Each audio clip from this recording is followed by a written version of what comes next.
Nice, this is looking good. Update coupled live.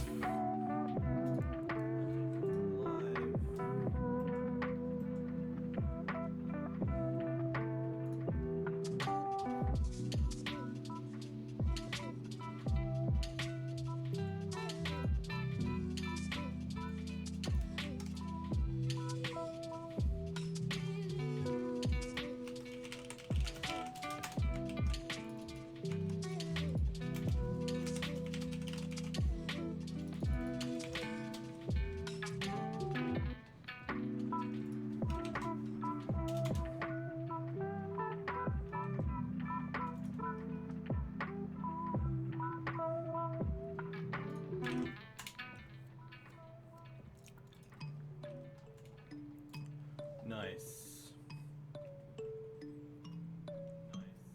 Hello and welcome back to Dukes on Twitch. Back today, let me just update this stream score. Back today with Green White Maverick. So this of course is pretty close to Julian's build that he played today in the Legacy LPL, so the Legacy Premier League, which was the finals today.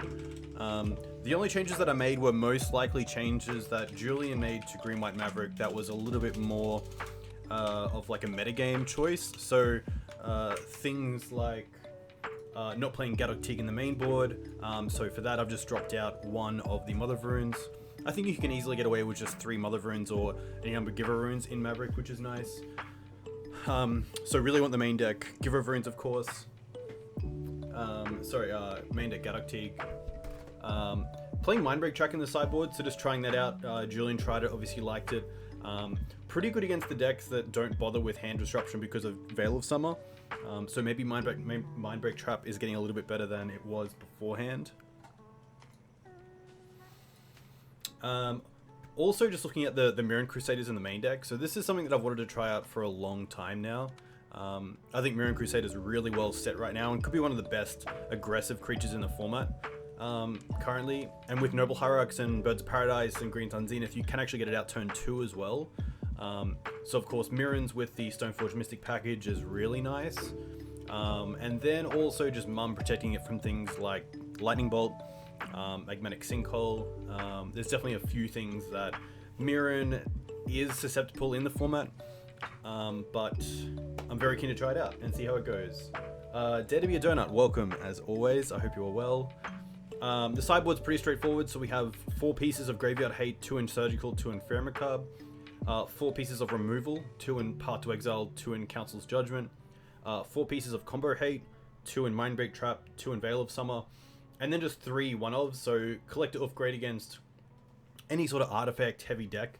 I don't mind bringing it in against the decks that are running Aether Vial, opposing Stoneforge packages, Astrolabes, and actually for that reason I'm actually going to take out the Mirren in the side and just play a Choke. I think Maverick definitely has a worse time against the blue decks than it does against the more fair decks, and I think that Mirren's going to play a large role in that, even just as a 2-of. I don't think we really need the 3rd, so I'm going to play a Choke. I actually really like Choke at the moment. So a pretty straightforward sideboard, which is really nice. Very easy to sideboard out. You know, combo, you take out your 4 swords, you bring in your 4 beaters here. You might drop something like Mirren Crusader for Gadok, but all in all, a pretty sweet list. It's nice as well just to be running the 2 colors. As good as Abrupt Decay is now. Hey, Jesus, welcome to the stream. Yeah, as good as Abrupt Decay is now, I think that against a lot of the decks that it's good, having your black mana as a non-basic is really poor in some of the Wasteland matchups. So against something like Bug Delver or even Blue-Red Delver, Wasteland is pretty dominant in that matchup. And they're actually able to take you off black quite easily. So if you have it in your opening hand, like a Bayou, or you fetch for it too aggressively at the start, you might end up not actually having a black mana around for when you really need that decay. But that's it. A huge thank you to Card Hoarder, of course, who sponsored the channel and give me these cards ad hoc when I need them. I love the support. And then also to MTG Mate, which is an Australian online seller. They sell singles. You can get 5% off your singles with code DUGS, which is really cool. They ship Australia-wide, which is awesome. You might have seen them at Magic Fest Brisbane last weekend. Really cool guys. So a huge thank you to them. Let's get straight into this and see how it goes. Hope you guys are having a nice night or morning, wherever you're from. We'll play Legacy League, use those play points, and see how we go.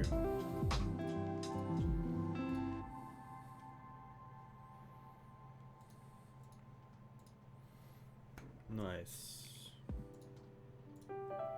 Definitely look for a match.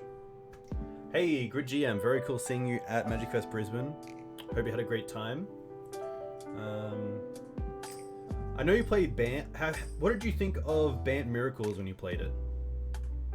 Obviously taking me down pretty well. Oko having a pretty big impact on Legacy right now. But yeah, Bant Miracles seems really fun to play. It definitely has kind of like a mid-range vibe to it. I think I'd kind of enjoy that. Not the biggest control-heavy player, but I think if you can add mid-range to the deck, then I'm going to be pretty happy with it.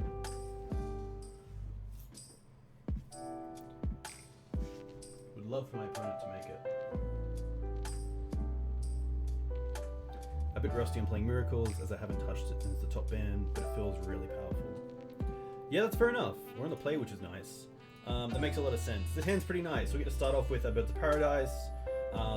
Straight away we can Green Suns for something like Galactique or Scavenging Ooze.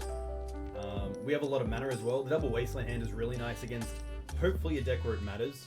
However, I think it's harder to keep double Wasteland hands these days with the amount of decks in the format that just play creatures, that just play basic land, sorry. But I'm still happy to keep this.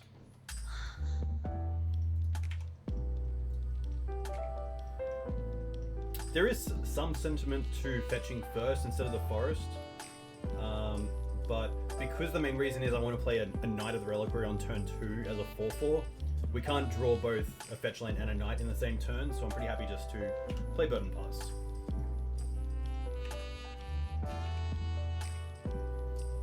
Oh, that's sick.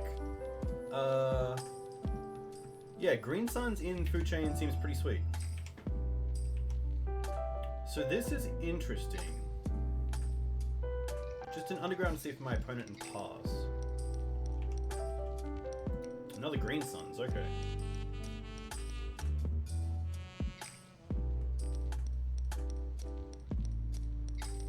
So I have the option here of Wastelanding or Green Sun Zenithing for 2.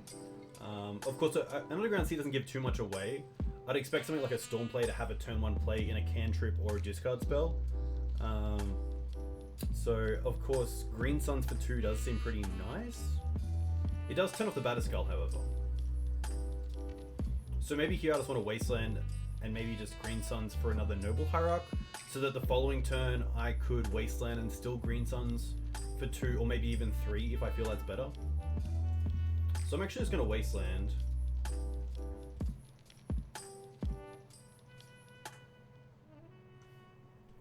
Not playing around Stifle because I want to play around Daze or Spell Pierce more. So an Abzan mid-range deck, 5-0 Legacy League recently looked like a modern deck. If not for the libraries and Swords to Plowshares, keen to try that, to be honest. Had Grimflare. Grimflare's a very cool card. Big fan of that. Brainstorm, okay.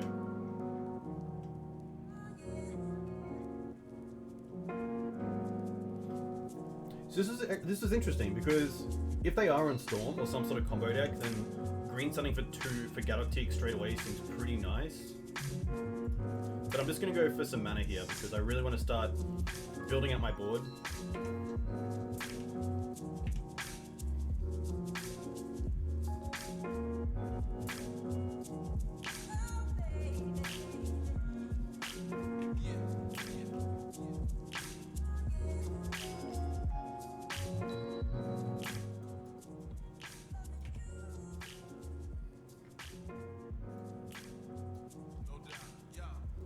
Island, interesting.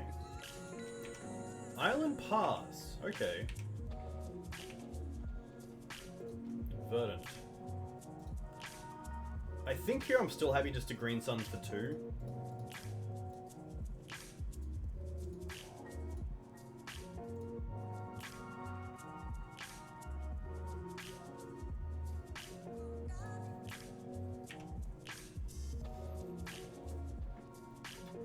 But it's tough. I think that, you know, against Storm, of course, or some sort of combo deck, then GW is going to be great, but if it's not, and maybe something like Grixis Control, GW is not going to be that relevant.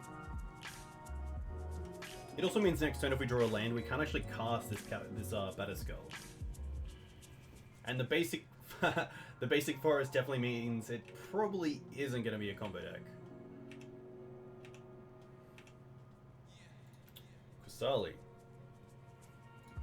That's pretty interesting.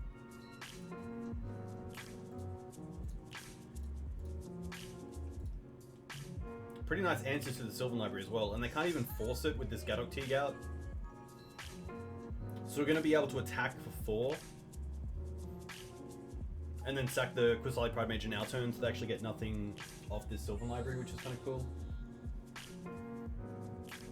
I think our opponent has Force, and that's why they're currently trying to figure out why they can't cast it. And it's because of Teague, or else I think this would have resolved a little bit further. Resolved a little bit earlier.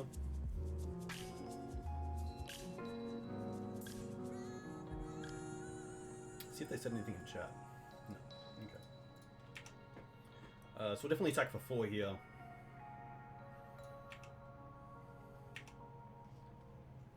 And then this Kusali Pride Mage is a perfect trade for the Sylvan Library, which is really nice.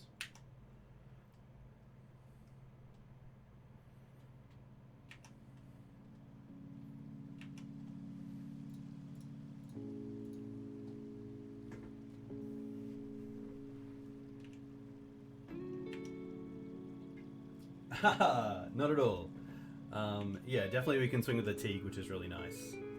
But yeah, if not, it's definitely worth trying to try to get some damage in with the Noble Hierarch. Thalia is pretty nice. I'm going to attack first.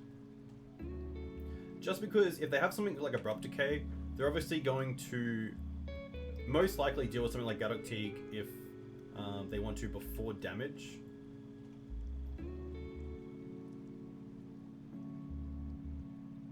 This could also be like an Ice Fang Codal.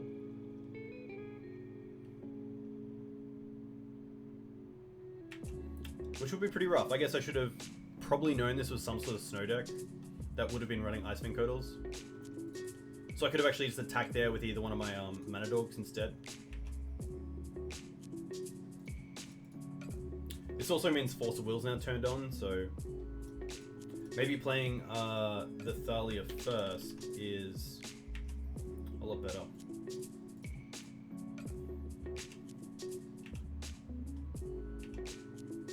Yeah, Oko would be really annoying. Courser of Krufix. Interesting.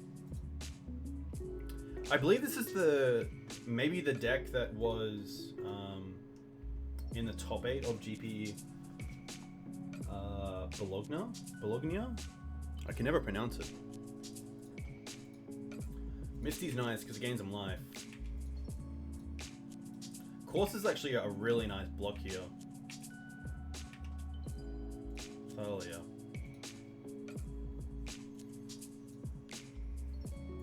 I think here we just fetch and hardcast this Batterskull.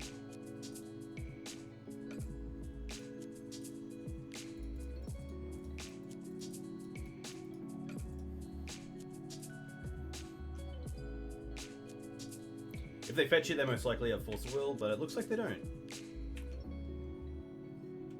There's no great attacks. We're only a 3-1 with First Strike with Exalted, and the Courser, of course, blocks that pretty well.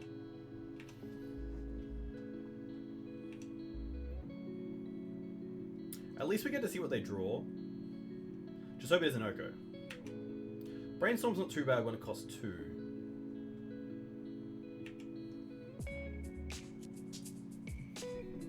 Yeah, it definitely seems like a bug control deck. I really like the Courser Crew fixes. Well, there's Oko. But at least I can't brainstorm into it. One small advantage here is that we can actually try to... Okay, well, there's Oko. Rough. I was going to say we could wasteland their fetch land to get rid of this Oko.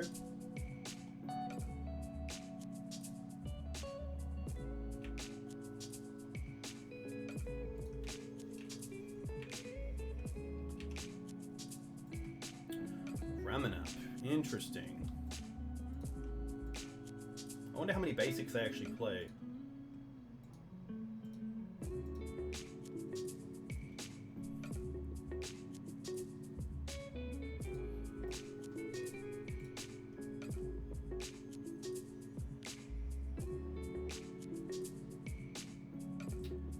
Basics, rough.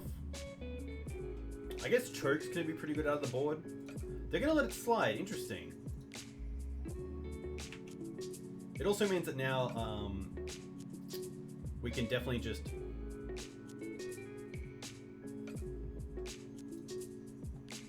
I think I just gotta not care about the Oko in this game.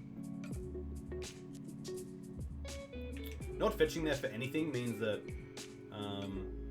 they can't actually force anything if they have force in hand, which is kind of nice. So just a little bit of extra information about us because they can't pay Thalia's tax.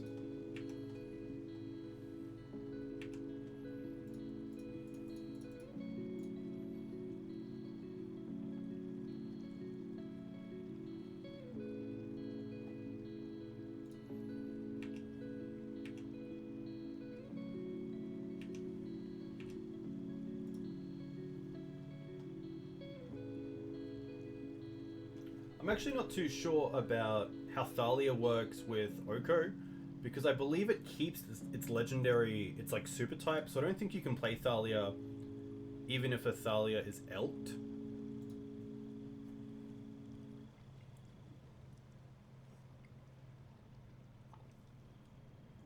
Questing Beast is pretty good. Can't play it though, which is nice. Another Corsair, okay.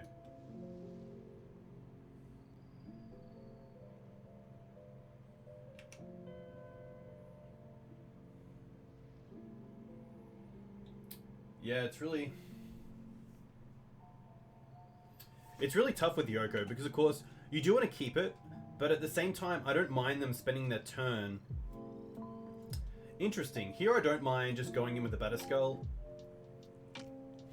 and then if they double block, I can Swords one.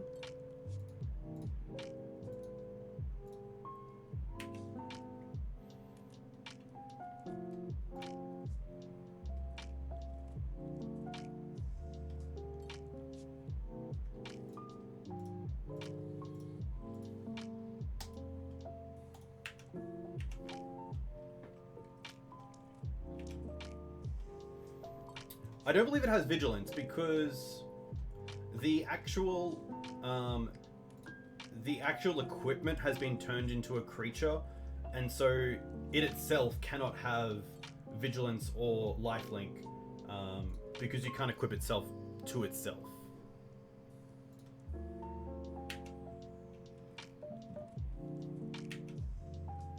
Letting that slide, interesting.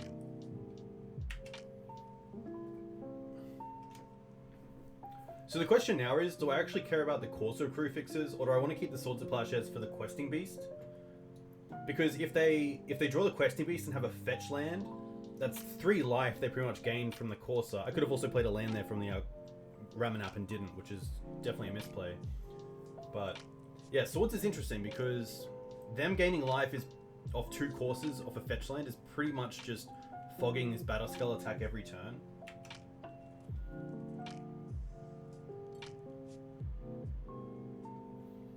Yeah, so I'm pretty sure this no longer becomes like an artifact equipment, so the germ token dies.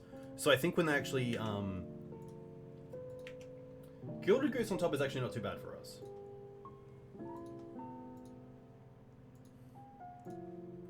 So yeah, I assume when they turn the Batterskull into a 3/3 elk, the germ token died because there was no longer like an equipment to be a part of. Because of course, Oko can target an artifact or a creature.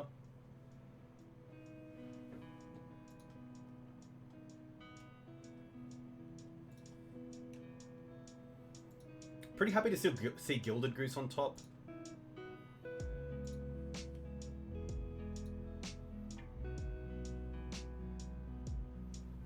Yeah, 2000. Thank you for helping chat out.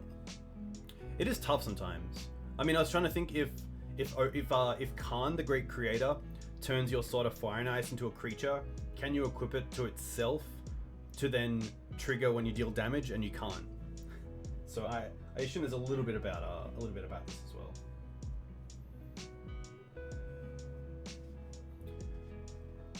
Interesting. I think we'll definitely tap it for mana here, because then they get it tapped.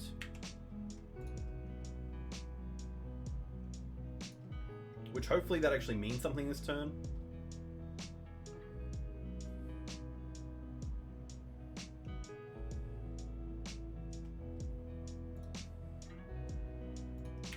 Beast is fine.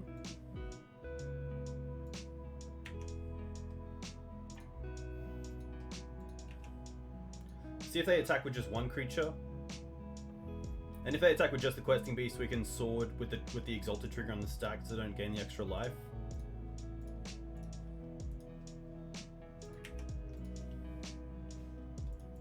I'm gonna gain some life as well. Mum. Okay, Mum's pretty nice. So let's go for fetch land, because it can get Dried Arbor, which might be an actual thing. But now all our creatures kind of suck at attacking, which is pretty nuts. So that's a great reason to take the Noble Hierarch, because it really turns off all our attackers.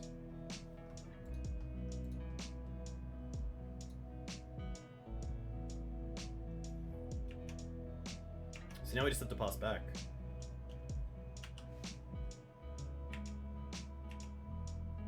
Force of Will, okay, that's fine.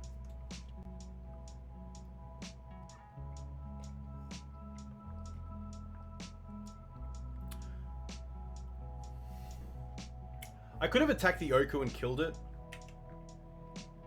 I just didn't realize that Oko was down to 2.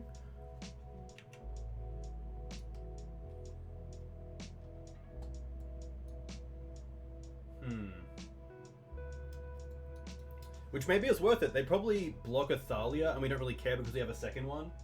So I think there I should have probably attacked the Oko.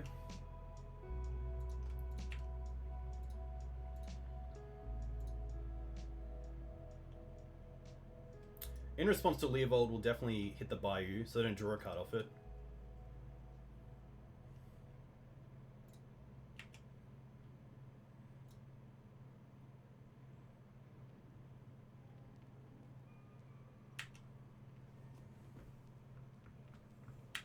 I think this is the GP list.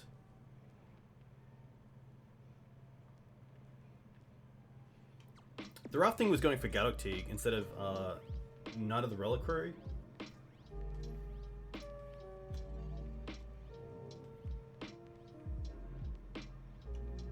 Just as a big creature, it's so dominant.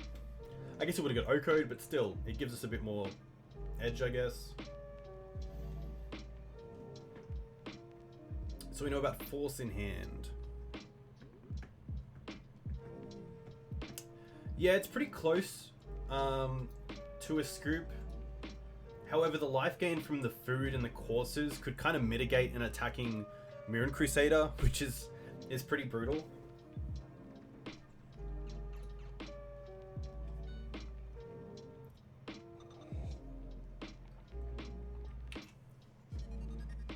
Yeah, so I think it's Force Oko in hand.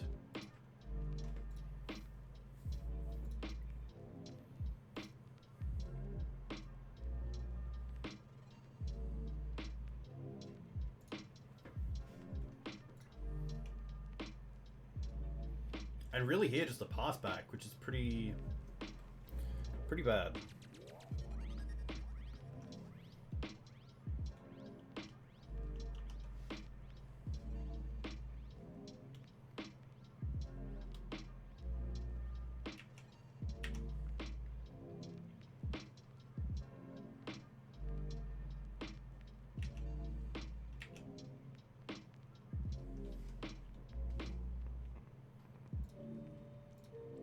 But it also definitely comes down to a time thing. Like, this game's going to go for a long time.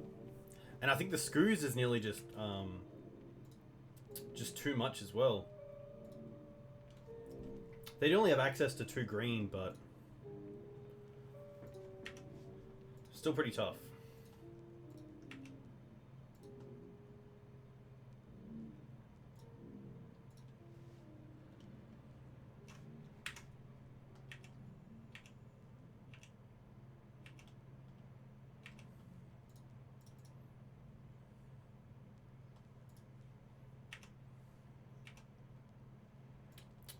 Stoneforge is nice, but this most likely just gets hit with Force of Will. I guess they only have 1 card in hand. Okay.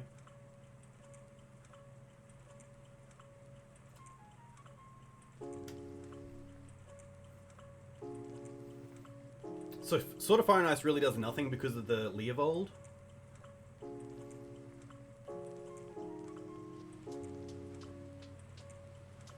Jide's pretty bad as well.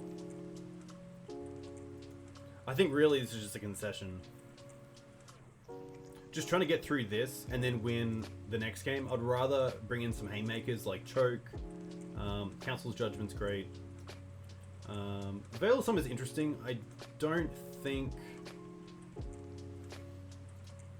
I'm not too sure what they're on. I guess Clickdorf is interesting. If they're on a snow deck, they're most likely playing Astrolabes. I think that we can definitely take out some number of swords. Gadok Teague. And maybe Ramanap. Maybe Ramanap's just not where we want to be against a basic heavy deck.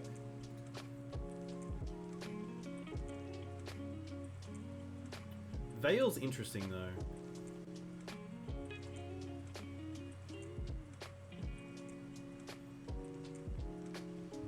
I think Mum's just the better card.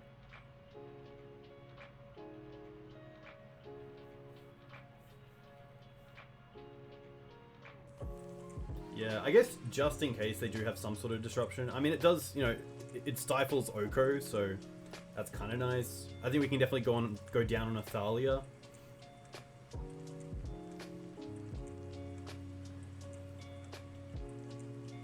And maybe even go down on a Wasteland. Yeah, it stops Abrupt Decay, which is pretty nice as well.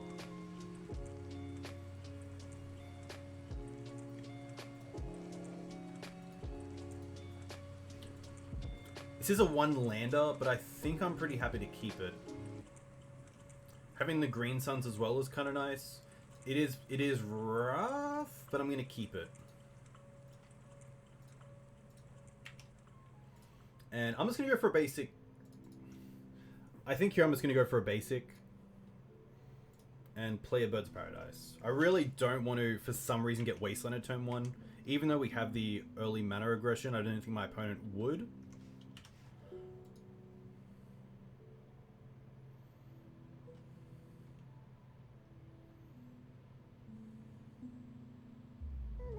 But either way, now we get to hold up. We can play Mum and then hold up Veil of Summer. We could also Green Suns if we wish for Dried Arbor.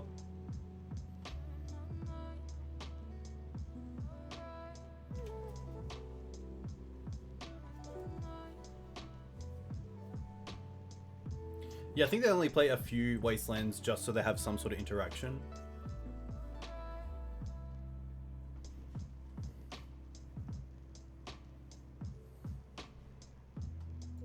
Green Suns, okay.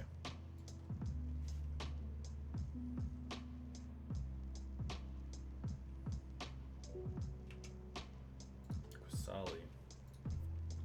That kind of makes me feel like I should just use this Green Suns now to get my mana out. Now I'm happy to play Bird.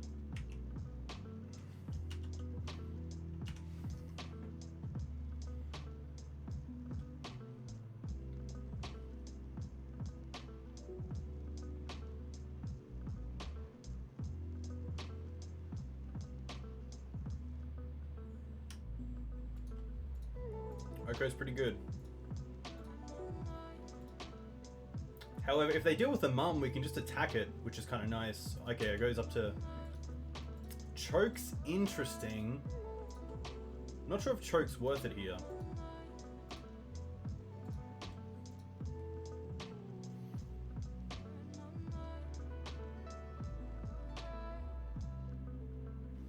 We also have access to Scrib Ranger, which allows us to get 2 more mana out.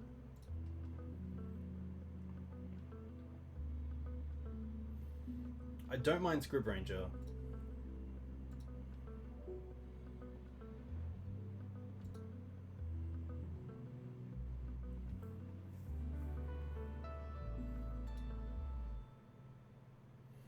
Yeah, I think if we play Qasali, I want to use more of my mana, so I'm going to actually go for Green Suns for 2. Scrib Ranger. Now we can untap Bird, return the Forest. Tap this for white. 1. Attack Oko. And now we can actually hold up Veil of Summer as well, because the Scrib Ranger can return the Forest to untap the Bird.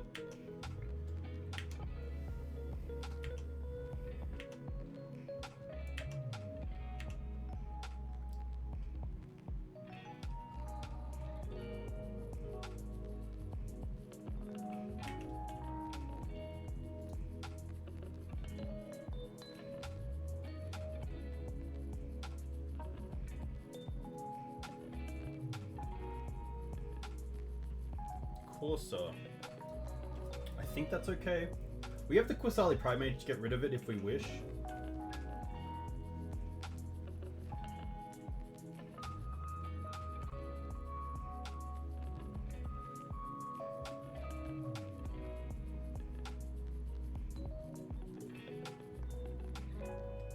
So at the end of their turn, we can actually return the Forest, untap Bird, deal with the Corsa. Next turn, play a land, choke, and also attack Oko. Wasteland's not the greatest.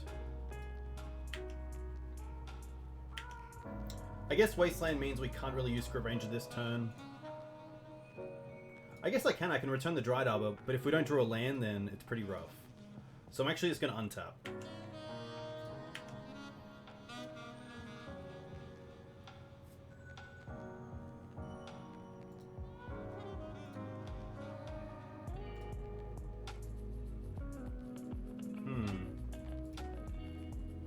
One, two, three. Choke.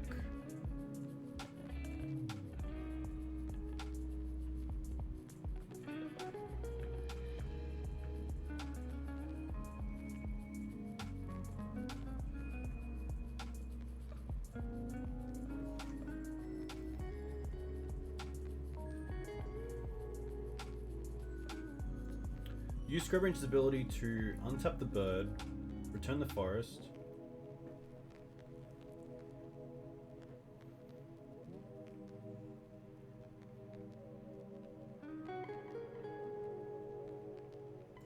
That's fine.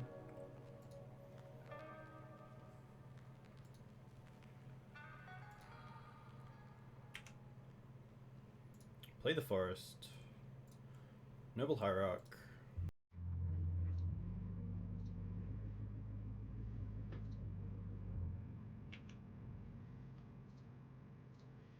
Attack Oko for 3 in the air.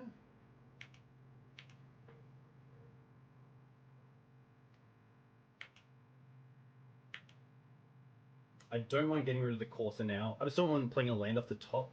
And they're already missing a land drop most likely.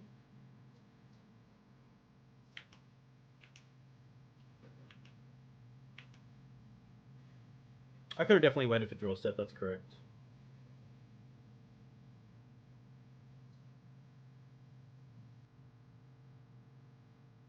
Noble's fine.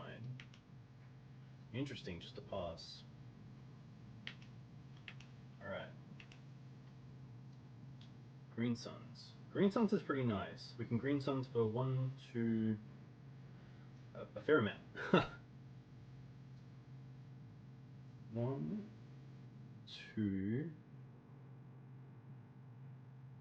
3. And then I'm going to use Scrib Ranger's ability now so I can hold up Veil of Summer. 4.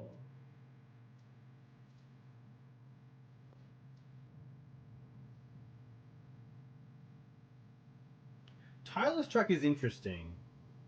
Maybe I actually want to go for Tireless Tracker over Night of Autumn. None of the Reliquary? I think I will.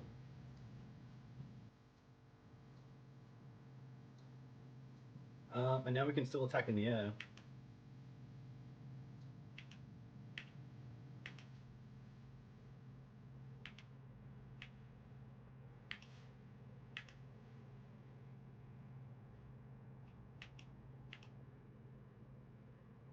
There's definitely a reasoning there as well to Council Judgment the Noble Hierarch, but that's fine.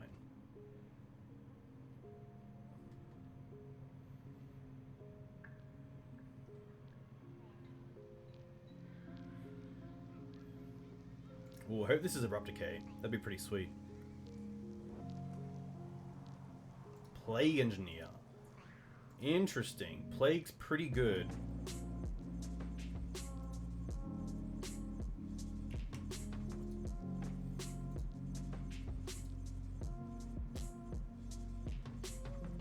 Probably just name Human. Killing the Noble Hierarch. Fairy, okay. Interesting.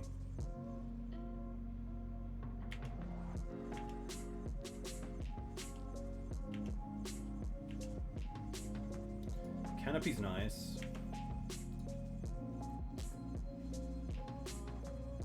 Yeah, I'd much rather just not bounce the land and start actually building out my mana base. Let's go for Plague Engineer.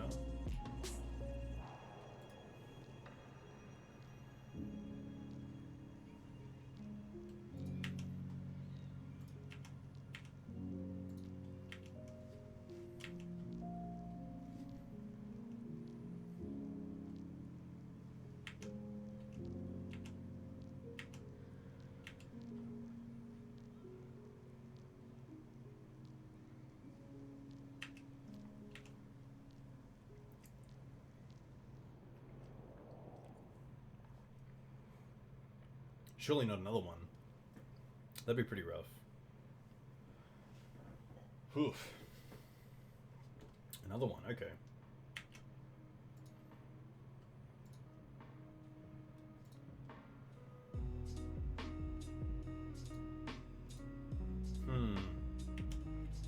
I wonder if it's worth just cycling this Veil of Summer.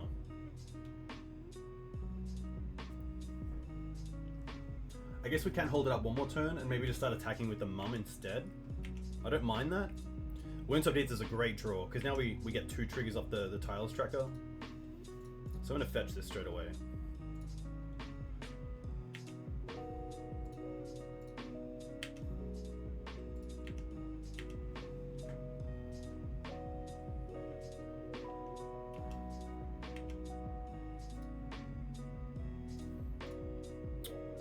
Crack a clue. Stoneforge, interesting. I think I'd much rather just hold up Veil of Summer to try to keep some of my board intact. I think Choke getting hit with like Abrupt Decay or Tile Striker getting hit with Abrupt Decay is pretty big.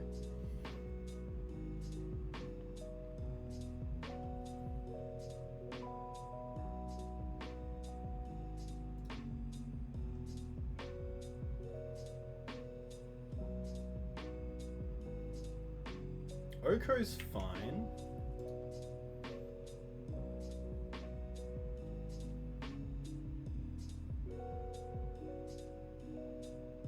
Making that... Sure.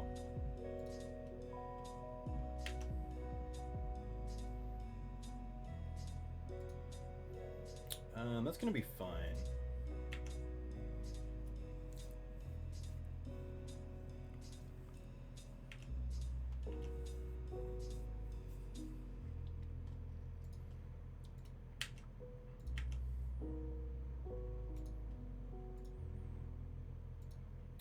Pithing Needle. Okay, we'll definitely crack a clue. The most likely name Birds of Paradise here.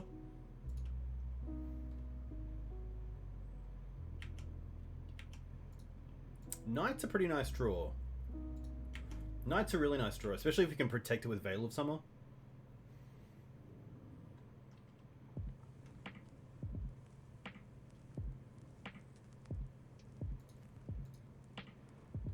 Really, because I just wanted to. Like, we can do it in end step, but they're tapped out, so We might as well use a clue there.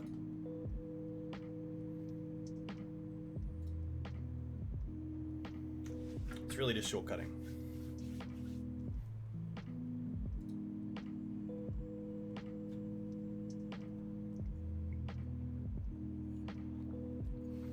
You can't name clue. It's not a real card. It's like you can't name it with Phyrexian Revoker.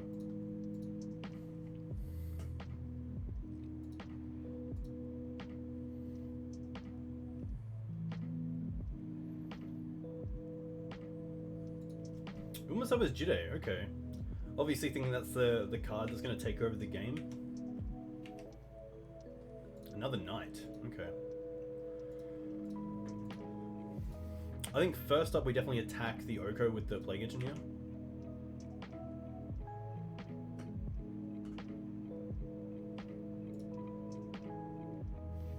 Or we could just attack them.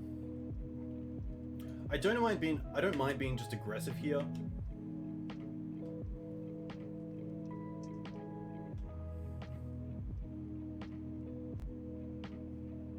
I mean, they can ulti next turn with the Oko if they wish, but we do have the Veil of Summer as backup, which is kind of nice.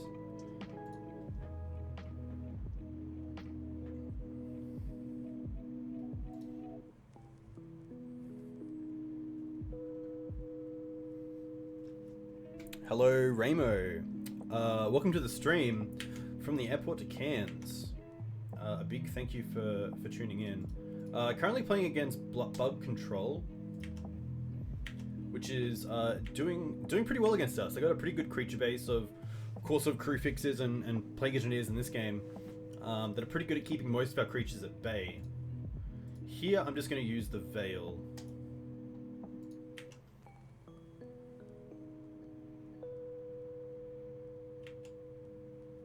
Did we not draw a card? Ah, of course. That makes a lot of sense. Judgment's pretty nice. So Judgment here, we can go after the Oko. We actually have a ton of mana as well because we have Cradle on board. So Cradle's pretty nice.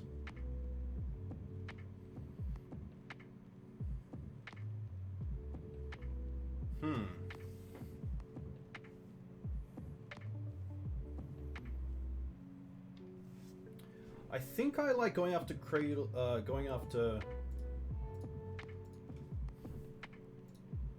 We'll see if it resolves first. That's the big thing.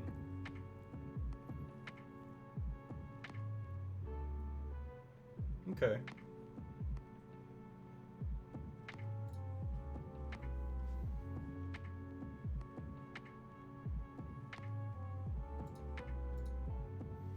And now we can just attack face with these 5, which isn't the worst. We could also use Knight to try to get some more card advantage, because if we get Cradle, we can play another Knight of the Reliquary and also crack the Clue. I think I like that.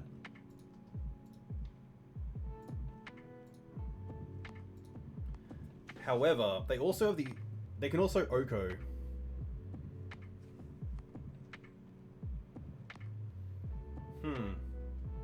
So if we attack face and they block with just the food and another creature, they can then like trade the Oko for one of the creatures, although it will be tapped.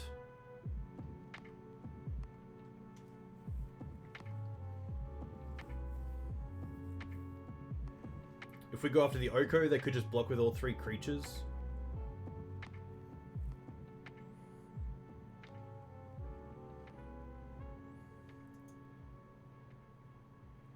Ah, with power 3 or less. Interesting, okay.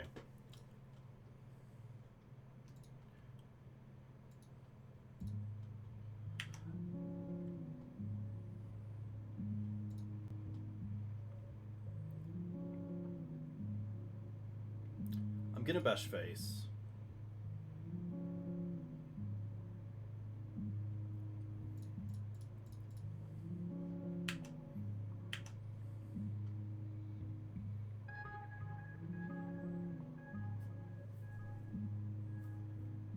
Ice Fang Curdle's pretty good. Yeah, rough.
Questing Beast, okay. It's a heavy hitter. I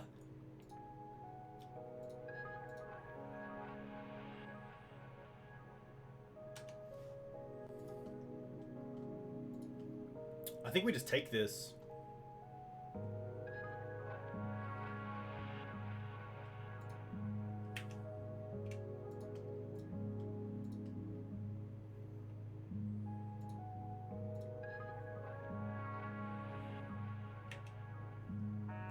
Green Suns.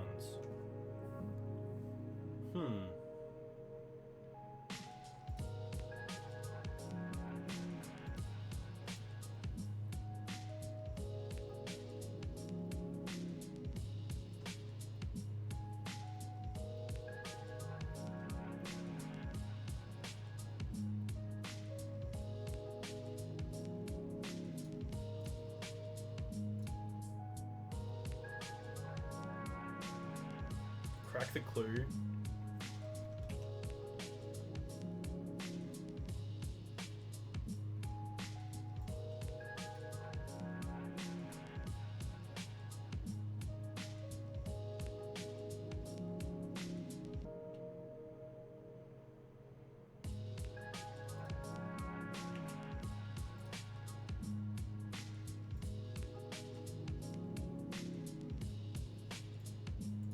Wound Subheat's really nice.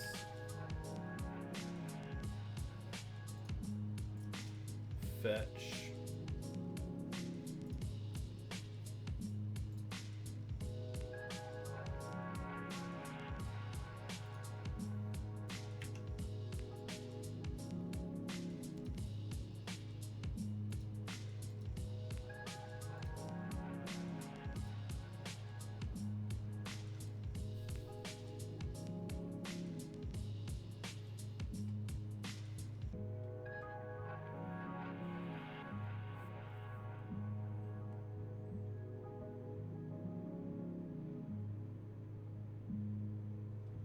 What can Green Suns get? I don't think it's worth it. I think my out there was to draw into another Exalted creature or try to get Exalted in the air. I think he would just have to play Knight and maybe pass. We can trade with the Questing Beast, but I don't think it's worth it.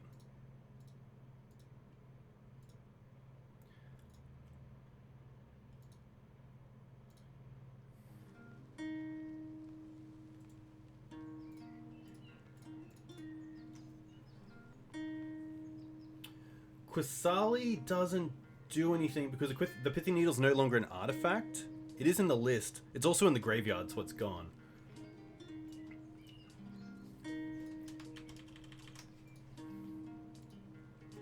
I think the play is to attack with Tireless Tracker, make them trade with the Questing Beast, play Knight, and then if they use Oko to make Knight a 3/3, we can then trade with the Pithing... Oh, we can't trade with the Pithing Needle because it'll be a 4/4 with Exalted. But maybe we can get into a line where we can Green Suns for a second Exalted creature.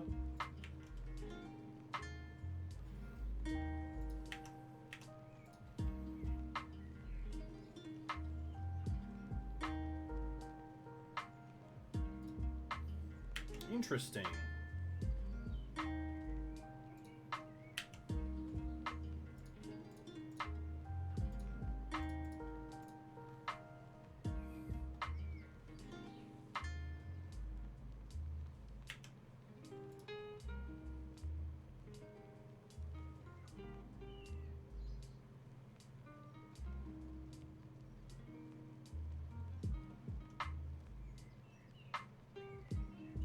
It's tough either way with the amount of removal they have.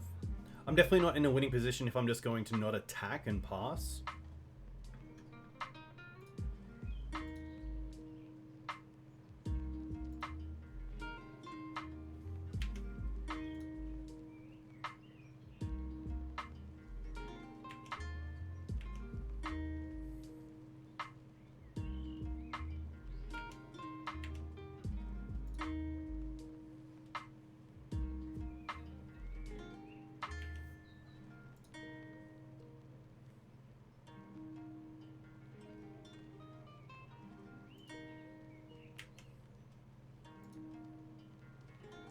They can make the knight a 2/2 for can't block. That's pretty cool. Yeah, this way is pretty cool as well, because we can't block it. Yeah. Nice. Pretty rough. Pretty tough matchup. The Okos make things really interesting, but the amount of creatures that they have that are just really good. Maybe I should have kept swords in. Especially if I thought they were going to bring in Plague Engineer, then having swords is a pretty nice trade for that. And even little things like being able to get rid of a Icefang Codal in combat is pretty important. So maybe it's just not knowing the matchup too well. It's definitely the first time I played against it, but it looks pretty sweet. Yeah, but that's the whole point of the deck. It's so good in this current meta where it's so fair that you can run a fair bug control deck where Course of Krufix is viable.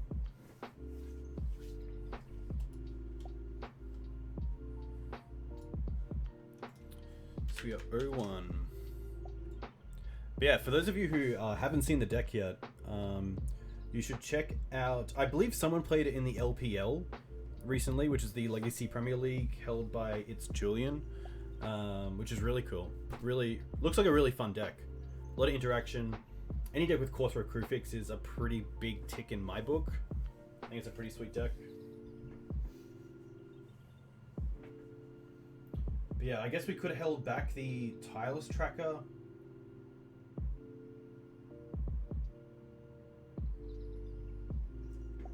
Or even the turn before, maybe instead of attacking and allowing the Icefang Codal to come in, we could have got Cradle, played the other knight, and then also cracked a Clue, which is pretty nice.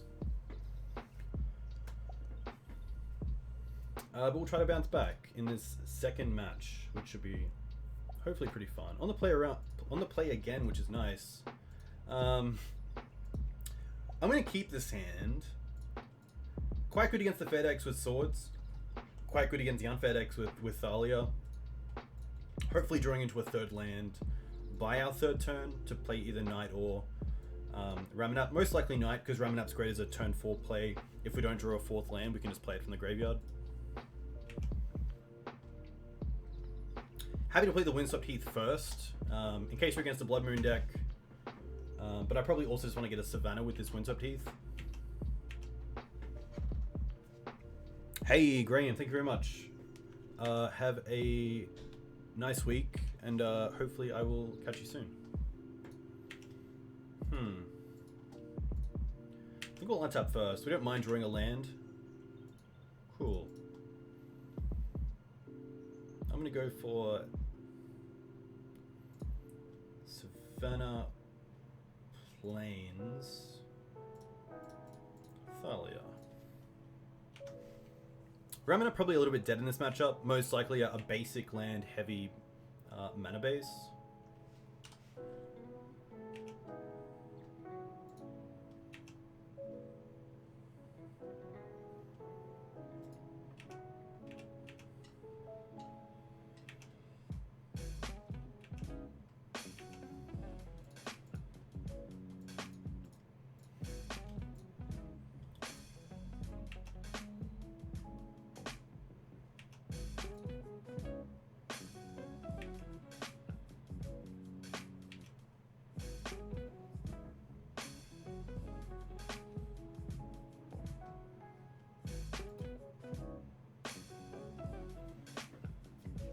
It's pretty tough if I'm wanting to play around something like Terminus, because I don't want to go too wide on the board, but I also want to get this Mum online pretty ASAP, just in case my opponent is on more targeted removal, like Lightning Bolt or Sword Supply Shares.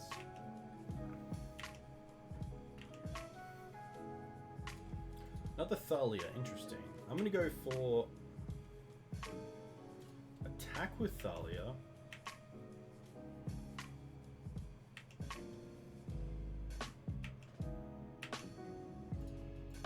Play Mum. And just pass.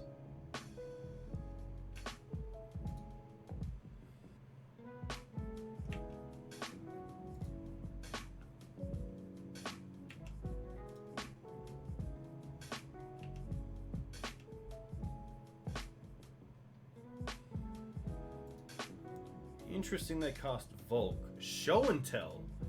Okay. I guess we put in Ramanap. Oh, I guess we could have drawn a card as well. Maybe it was worth their actually tapping the Knight and drawing a card. I guess it doesn't matter because something like Qasali Pride Mage is going to be uncounterable next turn anyway.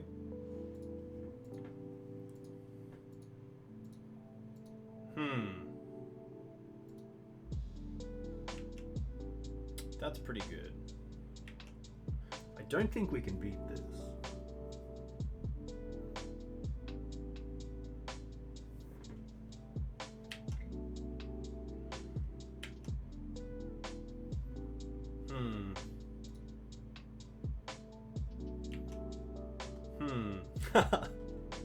Rough.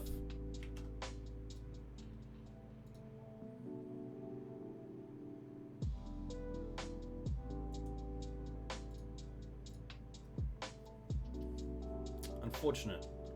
Unfortunate. What do we like? I don't mind Choke.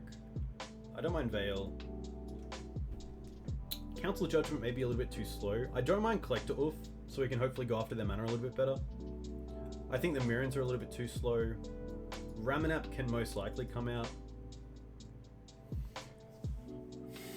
Swords can most likely come out. Karakas does work on Emrakul there, but what they can do is just cast it again for free with Omniscience and get another turn. So although Karakas might deal with it for one attack step, sadly they do get another attack step later on. No, don't be sorry at all. I remember the first time I did it, I was like, oh, okay, I'll concede. Council's Judgment's interesting. There definitely are times where we do get to untap. I think it's worth just trying out, just in case they're like, you know, show and tell, put in sneak attack, pass turn, hopefully draw into another land. So Swords is pretty easy to take out. We aren't playing Deafening Silence in this list. This is just pretty much Julian's exact list. Surgical's interesting. I don't think it's worth it, especially without Thoughtseize. I think the best card here is just Teague. It at least stops some things that they do.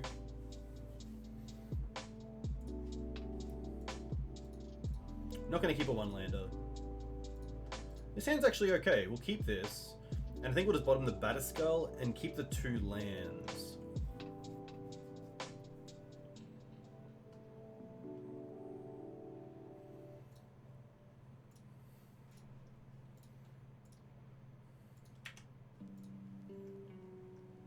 It's actually a really nice hand. So, turn 1 Noble off of Savannah, turn 2 Thalia, play Dryad Arbor, and then the following turn play Knight.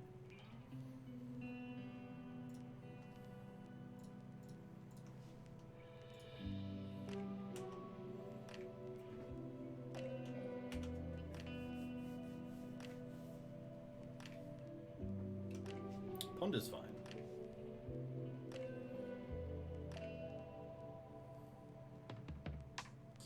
My opponent must have mulliganed. Playing the pedal out to play around Thalia, very nice. Let's go Dryad Arbor and then Thalia.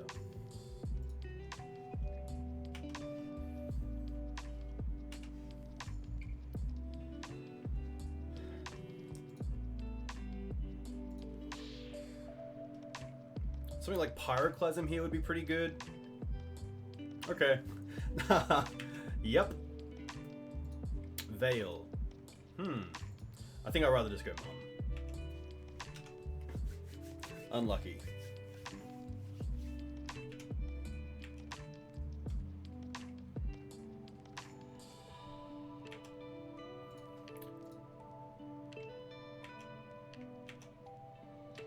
Ooh, they might have sneak attack up.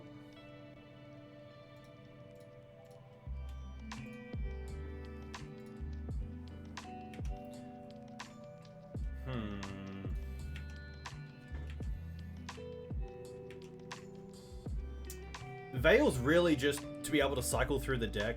I mean, we can hopefully maybe get a threat through, like a Force of Will.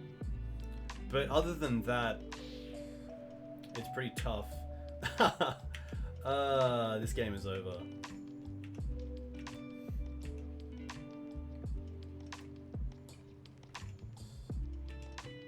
It's really a case of Veil just being better than something like Swords to Plowshares. So at least we know like 90% of the time we can cycle it, which is kind of nice. But then also the upper bonus of, you know, my opponent exiling a card to Force of Will. And us drawing a card is pretty nice. It's definitely a tough matchup. We don't have sort of the haymakers of like Phyrexian Evoker or Aether Vial like DNT do. Even Rishanen Port's really nice. And a lot better on a basic heavy mana base compared to Wasteland.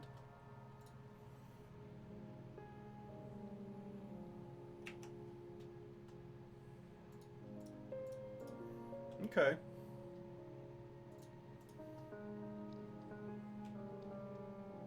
I think I just hold up Veil here.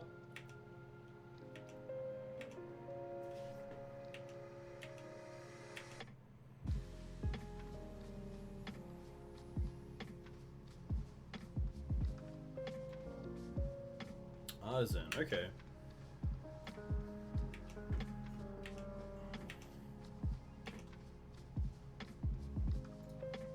Forest.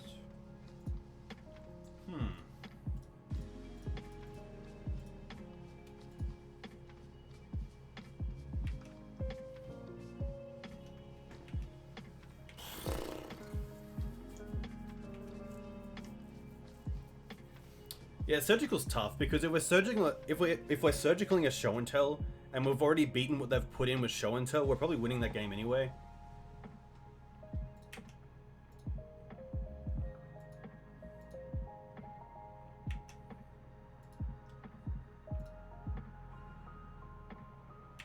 Yeah, if they're discarding to Emrakul, I don't think it really matters anyway. Sorry, if they're discarding to Grizzlebrand.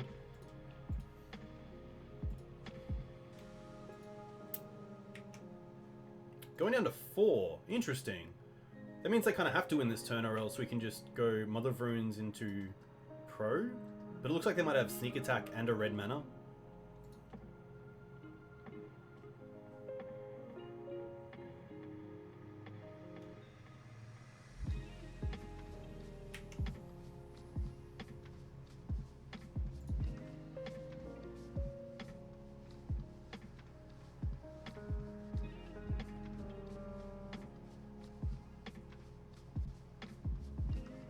That Pyroclasm was nasty.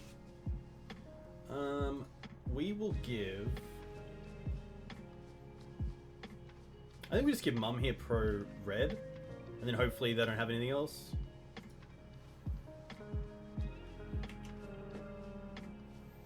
Because our out is to get Knight through next turn.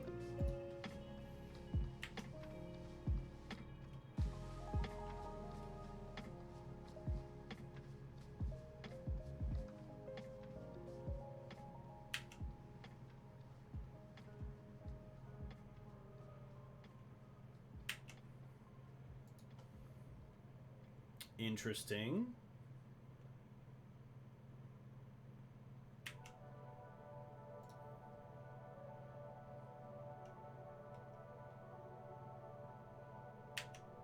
Interesting that they brainstormed after they played Blood Moon, so they couldn't brainstorm and then fetch and then play the Astrolabes to maybe draw into like an Emrakul if they're digging for an Emrakul.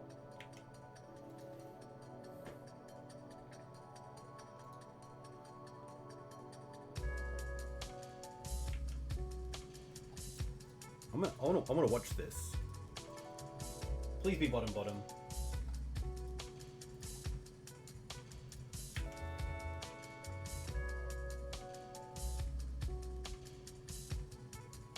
Chose not to shuffle. Ugh.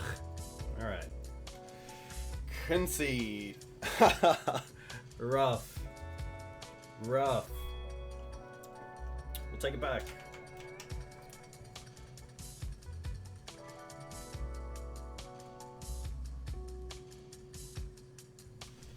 That's okay, we can bounce back. We've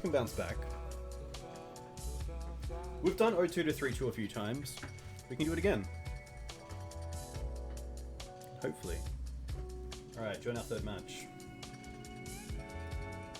On the die roll loss. So we're on the play, on the draw, and this hand's sweet. We'll keep this. I'm pretty happy just to Green Sun straight away for Dried Arbor, and then play Thalia turn 2.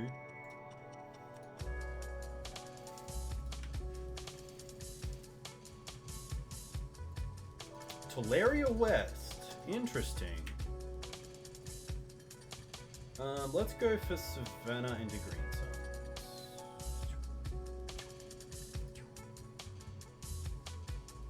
Not sure what Tolaria West gives away, other than someone trying out Amulet in Legacy.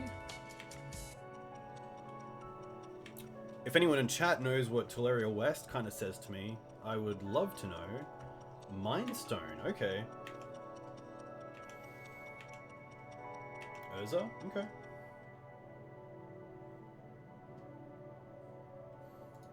Savannah. I think I'm pretty happy going for a basic here.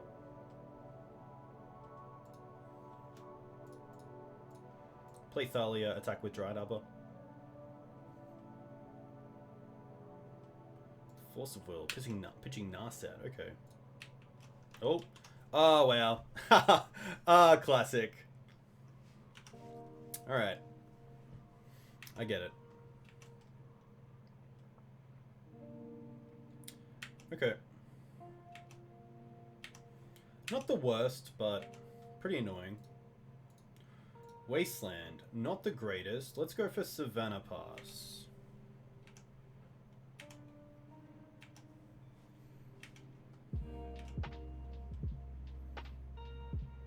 Jace is fine. I think we just want to swords this. Just get it out of the way. Cradle. Hilarious. Let's play Canopy and Pass. Synergy.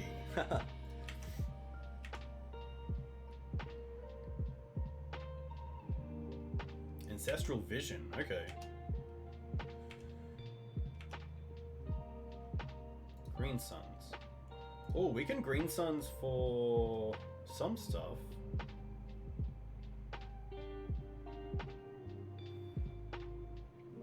I don't mind Green Suns for Script Ranger here.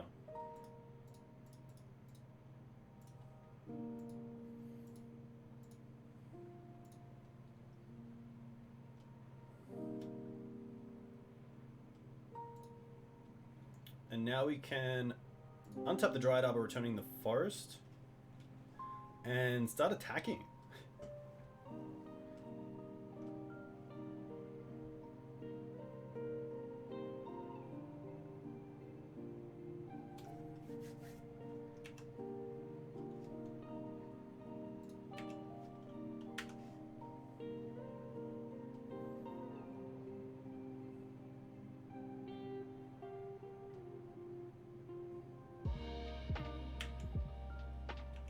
Vision's gonna be pretty good. We don't have anything like Prelate that can stop it.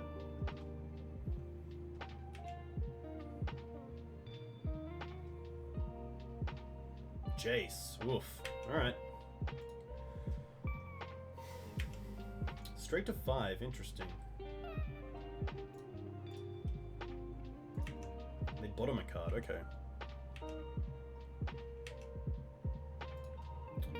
Mirren. We don't have a way to cast it right now, but at least we can go add a mana, untap, return, play Jide, attack Jace.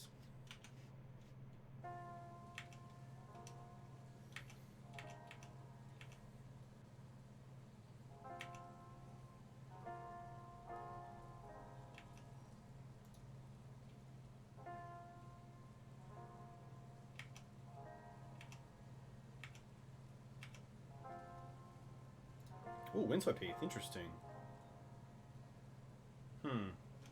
I still think I'm happy here just going for Forest, Float, untap, return, Float, equip.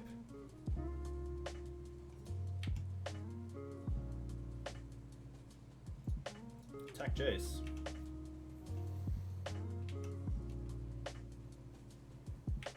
I can actually bounce Savannah. That's very good. Cryptic Command. Interesting. Okay.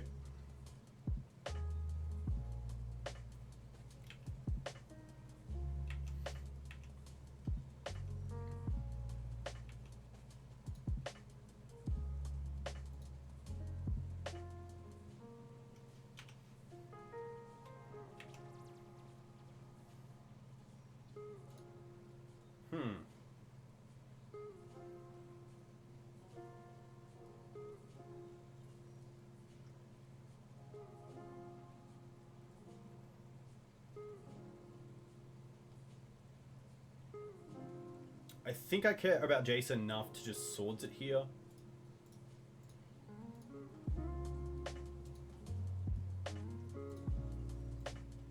And then we can untap this, return a Savannah, and then swing at Jace for 2.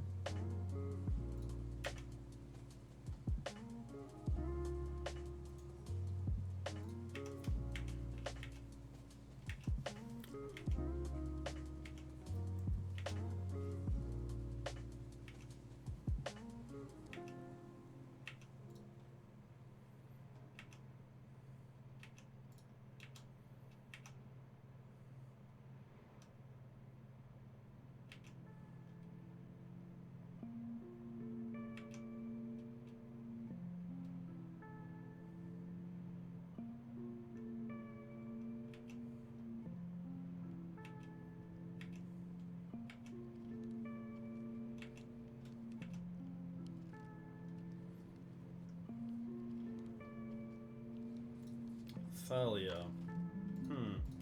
Not the greatest. I'm going to untap return.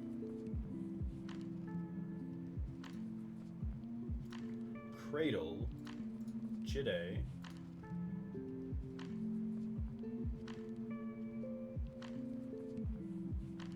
Force. Okay.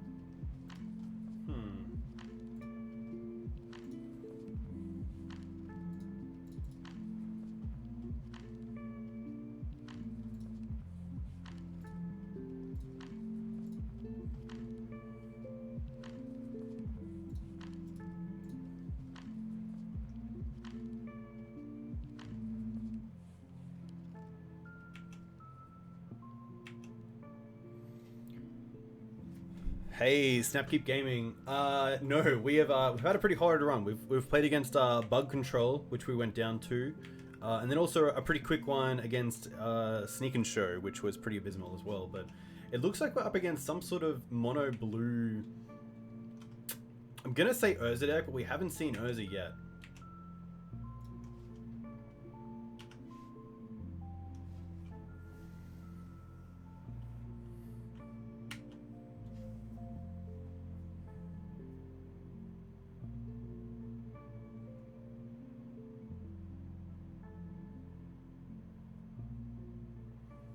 Not too sure what it is. Very cool to see people brewing in Legacy, though.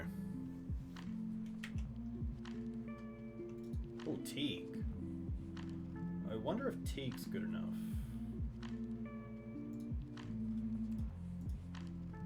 Could have played the Forest there instead, which is definitely just the better play.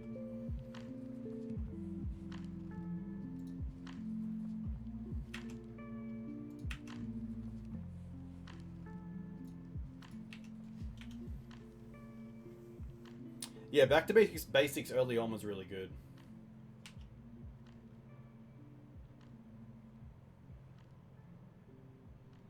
Especially with the start we had, we didn't really have any basics to go off other than a basic forest.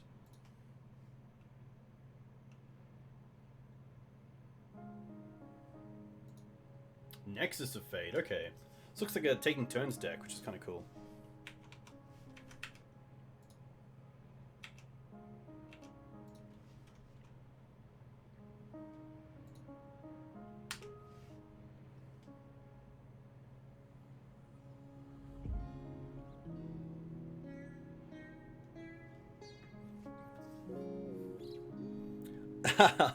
Yeah, it's definitely a greedy card to play in Legacy, but at the same time, if you're playing a deck like taking turns, maybe it's actually worth it. Maybe it's a card that's worth building around, or at least that can fit in a deck where you build around Nexus of Fate.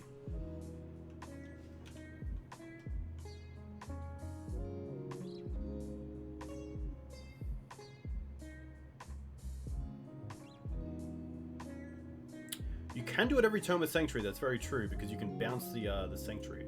I'm gonna let it slide. I'm gonna see what else is in the deck. I think it's worth playing it out just to see what they start casting and if they cast different things. Oh, we get a turn. Green Suns. Oh, we can kill Jace here if this Green Suns resolves.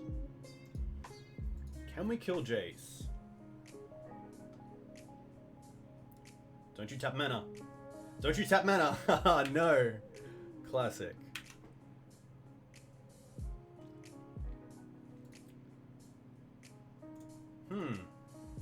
Maybe it's worth actually attacking Narset. Just so they can't get a card off Narset.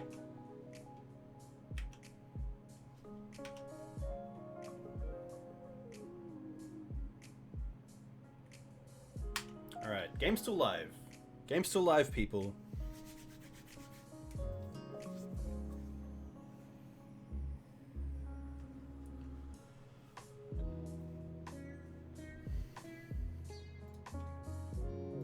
Another Narset, okay.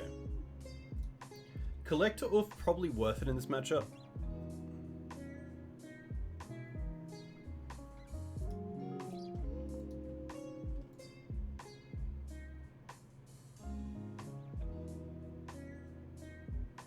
Ooh, they need a mana to actually Nexus of Fate. Okay. They have it. To be fair, they did have what, like a few cards in hand at least? Alright, let's see if this resolves.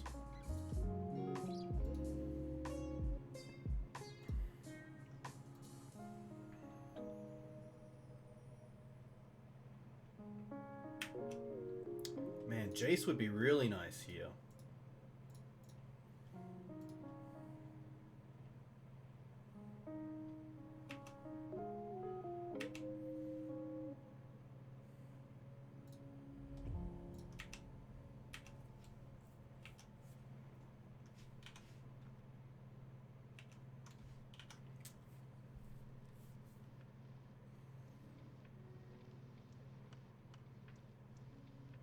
Mox Amp is interesting. It makes me feel like they're playing... I guess it works for Planeswalkers as well.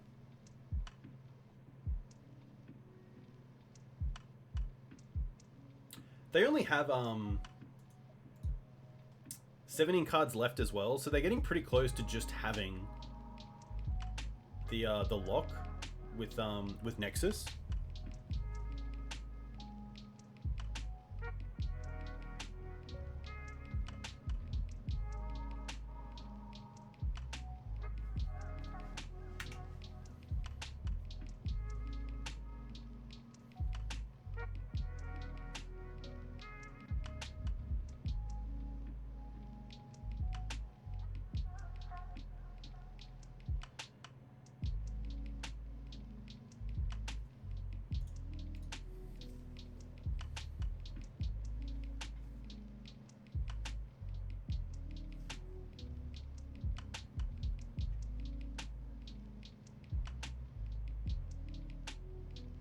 Pretty cool deck, bud. I think Choke's definitely coming in. I think Collector Oof is just worth it. I don't mind Mindbreak Trap if they are going to try to go off. The second Gadok Teague seems really good. I guess Hibernation might be a card that I have to play around. You're not sure about Choke.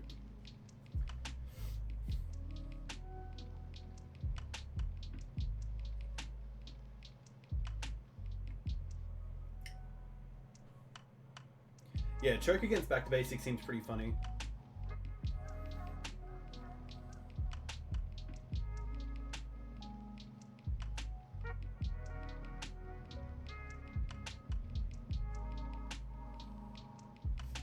Oh. This isn't our turn, okay. That's fine. Yeah, I assume they are playing Mystic Sanctuary somewhere. I wonder if this deck plays any creatures, like even Snapcaster Mage. I assume not, and just goes for all non-creature spells and relies on Jace as like an alternate win condition.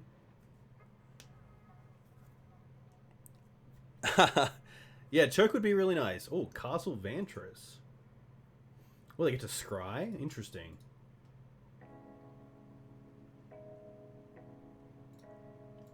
I guess I should actually return Savannah's, just so that if they do Jace Ultimate me, my library is bigger than what it actually is. And at least I get to scrib every turn.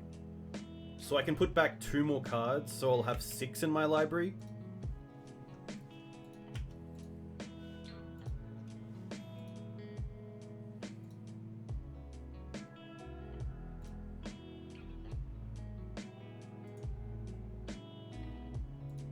Oh, the Monarch, interesting.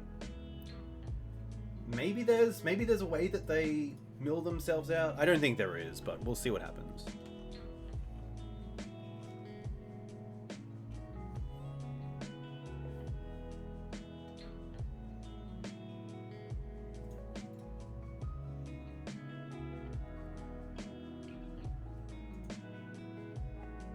Oh, you can sack it to become the Monarch. You don't become the Monarch when it comes into play.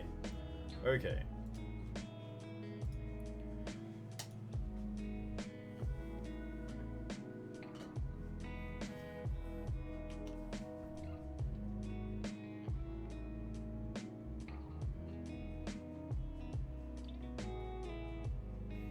I do like this kind of deck, though. I believe we've seen all the cards that they have in the deck, and there's nothing too spicy that we like have to play around or really take. Like, maybe Cryptic Command is probably the most spicy. Because, I mean, like, tap down or bounce is pretty big, but seeing how many cards here actually gets turned off by Gadok Teague is pretty nice. Cryptic Command, Jace the Mind Sculptor, Force of Will. Hey, RNS Ryan7, thank you very much for the follow. Let me know where you're from. If you play Legacy, what do you play in Legacy? Hey, pick 0390. Thanks for the follow. Let me know where you're from. If you play Legacy, what do you play in Legacy? Teague does stop Nexus, which is really nice.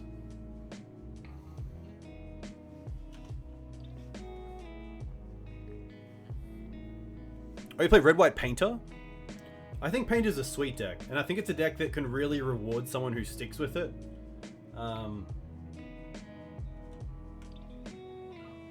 Because yeah, it's a very cool deck that I've played once or twice. I like the whole I like the little tricks you can do, like activate Mindstone, hold priority, Goblin Welder, Mindstone with Painter's Servant, put Painter's Servant in the field, name a color, and then go away. I sound Australian. How insufferably warm is it right now? Yeah, it's pretty warm. Monday was definitely really warm. I think it was nearly 40 degrees in the city. But being Australian, you're pretty used to it, which is nice. I think we're just going to concede here. I don't want to take too much of my opponent's time, and I actually want to play some Magic. So hopefully we can do pretty well on these turns. So I think the Swords are pretty easy cuts. The Mirrans most likely will definitely bring in Council's Judgment. I don't mind Veil of Summer. I don't mind Collector Oof, Choke, Gadok Teague. I don't know about the Mindbreak traps. I don't think it's worth it.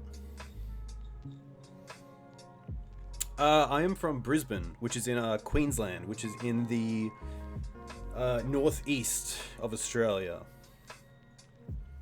61 cards. Maybe something like Screws is worth dropping. I'm going to keep the Mindbreak. And I'm going to drop the Ramanap and 1 Knight. Surgical's interesting, but I think Mindbreak Trap is just kind of cooler. And I'd love to beat a mono blue player.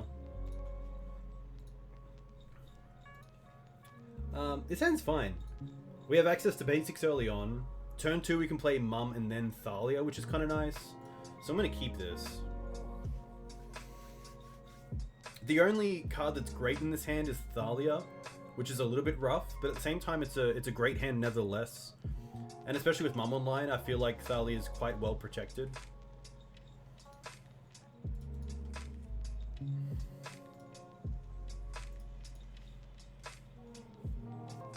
Yeah, 40 degrees Celsius.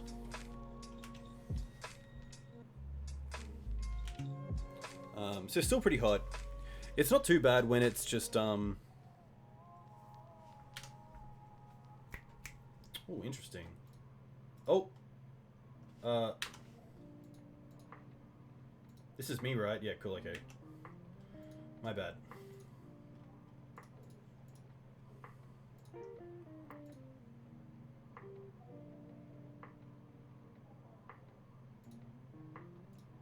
Force is fine. Play Mum. I guess we could have played Mum first to see if that'd force that, but I assume not.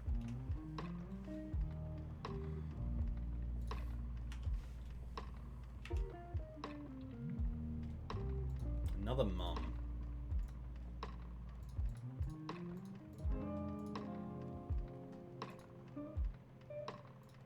I could attack with Mum, but I kind of want to keep the Knight online. Because Wasteland next turn is going to be pretty huge.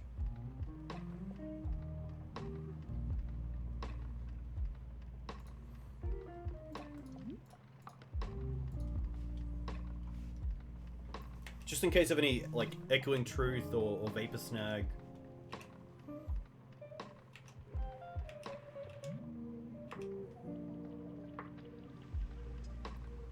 Just even getting one activation here of Knight would be really nice.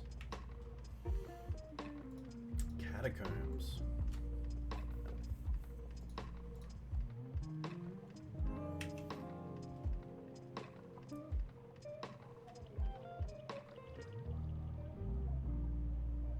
Pretty happy just to attack with... I could attack with one Mum just to get the extra point of damage in, but I think I'm happy just keeping both Mums back for now.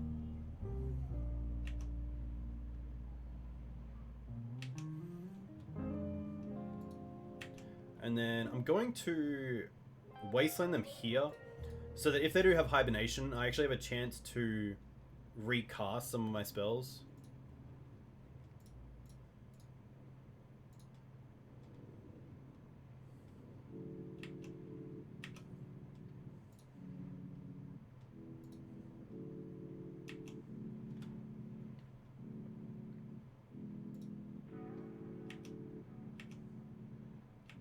But to be fair, next turn, Knight is nearly a 2-turn clock with this Verdant Catacombs, which I didn't play.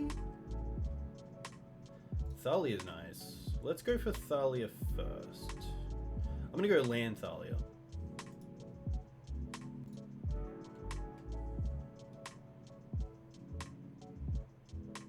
Force. Okay, now I'm definitely pretty happy just to attack here.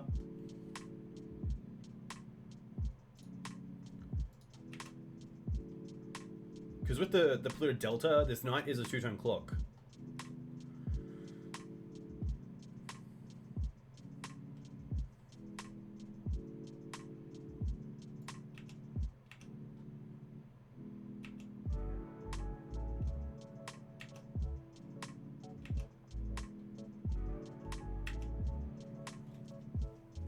One nice little thing here is that Scrib Ranger plays around Cryptic Command, tap down your team really well, because you can then untap your Knight and then attack for lethal anyway. So hitting 4 mana here is pretty big for my opponent, but they also only have 2 cards in hand. Oof. I don't think it's worth casting this first for the win. I'd rather see if they actually just cast Cryptic and then second main we can play the sort of Fire and Ice.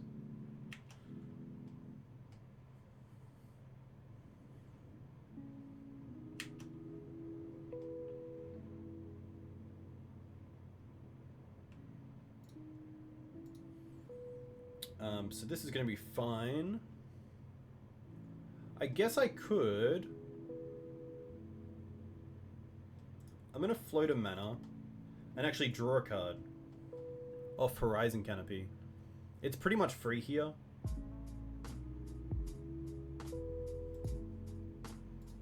Okay.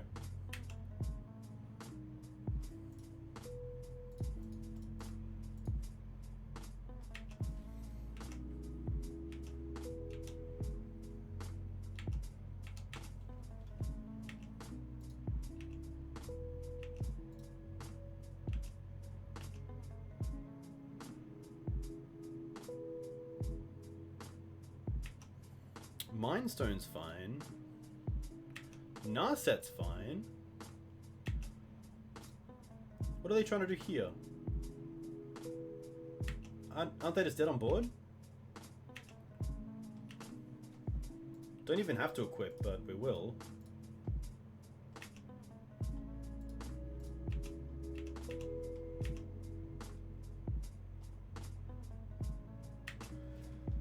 Alright.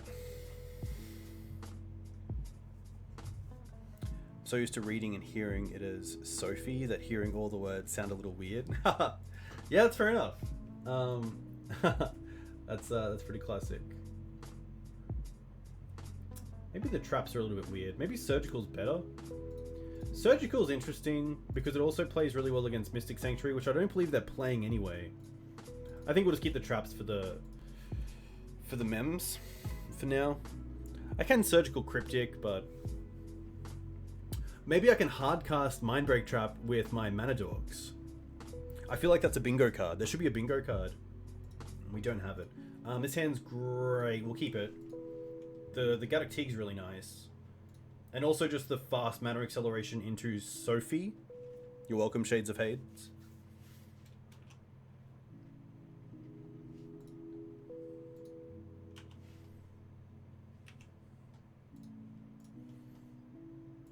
Oh, our opponent's down to 3 cards. I smell blood in the water, and I'm going to go after it.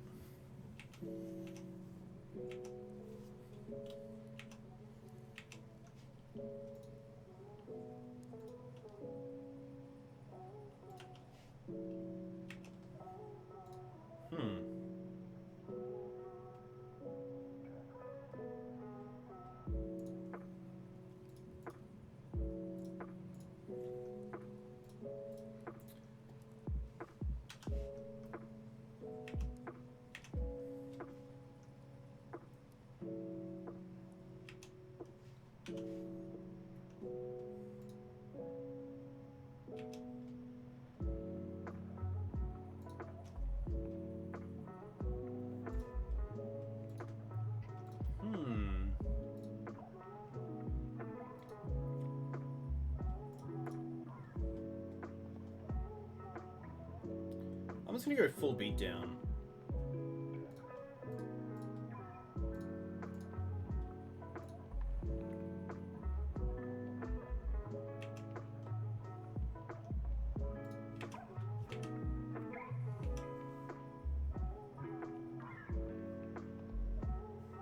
Hey, that's more than fine. Yeah, watching on your phone is doable, but from a laptop it's just so much better.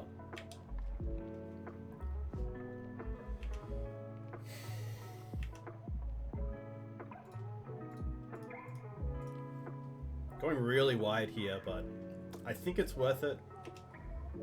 I guess we will find out. Get that sort of fire and ice.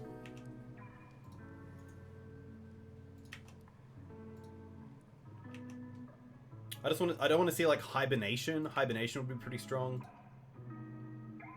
Okay, we both draw a card. Ooh, trap. Oh, we can't cast trap because of Gaddock Teague. Rough. But we can hard cast it with Noble Hierarchs, which is kind of cool.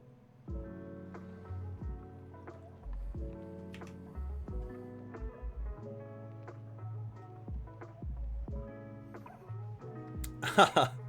28 is still pretty high with aircon, so I definitely feel your pain. In our household, we've had it on every night, so it's tough. Night. All right, let's go for fetch up a basic.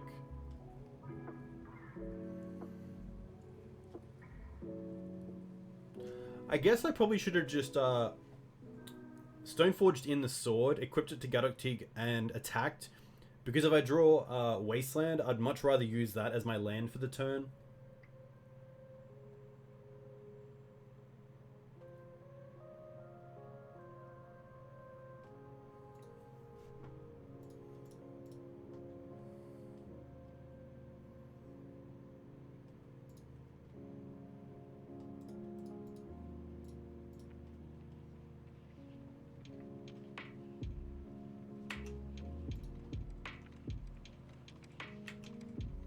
Maybe like an Echoing Truth? Echoing Truth, okay.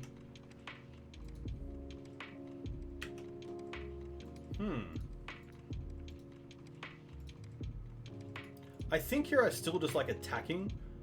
2, 3, 4, 5, 6, 7, 8, 9. It's still a turn two clock, which is nice.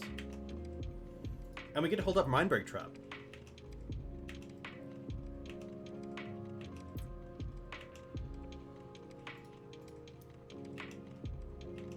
Double trap. Okay.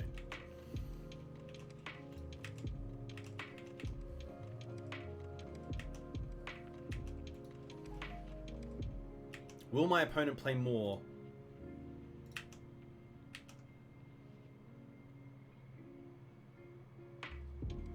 Mindstone's fine. Narset's gonna be fine. I was really keen to hardcast this Mindbreak Trap.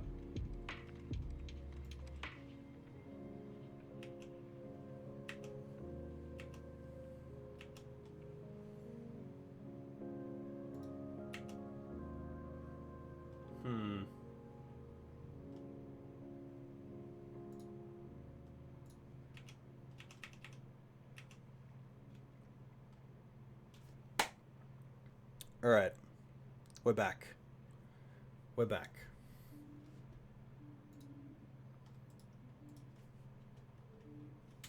Yeah, I don't think second Teague really matters there, especially seeing how low they were on mana. The best thing they could do is hold up Cryptic, which we pretty much beat anyway.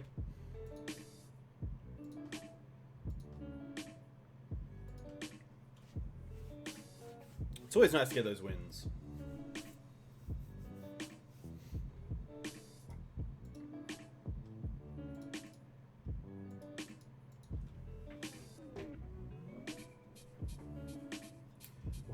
We did beat the weird deck. Mono blue taking turns, that's what I'm going to call it. Does seem like a fun deck to play.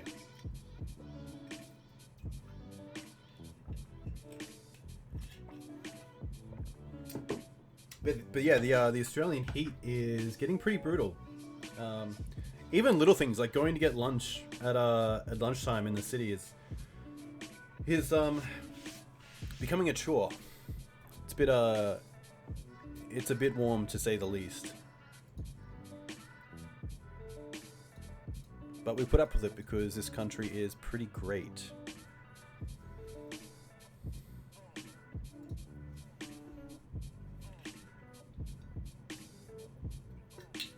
Yeah, Mystic Sanctuary is very cool.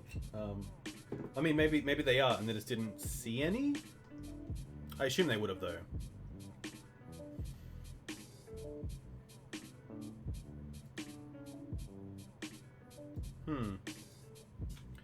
This hand's interesting. We have Acceleration in Dryad Arbor into a turn 2 Knight, which will be a 4/4.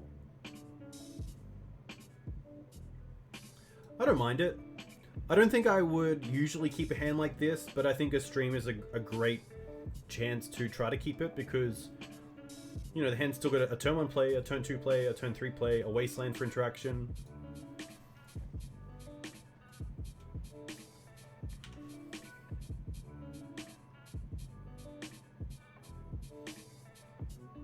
Interesting. Looks like D&T. Another Knight. Okay. Let's go for... I think I'm happy just to go for a basic Forest into Dryad Arbor. In case my opponent has both Swords and Wasteland. I don't want to get behind too far. Even though we have a hand that can play around it pretty well. pretty happy just to make sure that doesn't happen.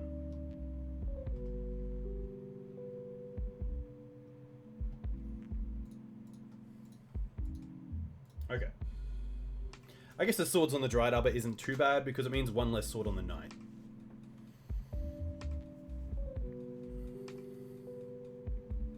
Oh, Port's pretty good. I guess we can Wasteland it though, so it's not the worst.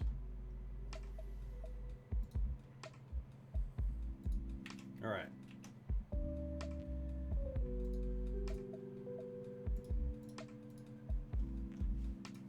I could have also just gone for Hierarch there, but I'm pretty happy to take them off a mana as well. It just means I can't play like Mirren Crusader next turn. We do have lands to spare, which is really nice.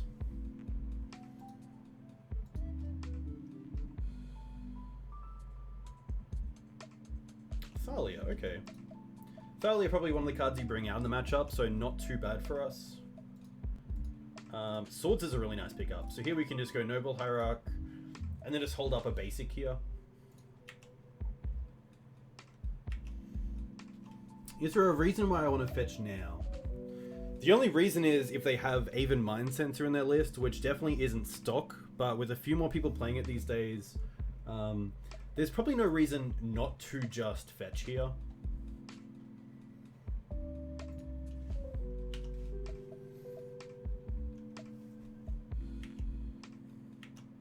I mean, if my opponent has Port, it's not like they're swordsing this creature, so pretty happy just to play it out.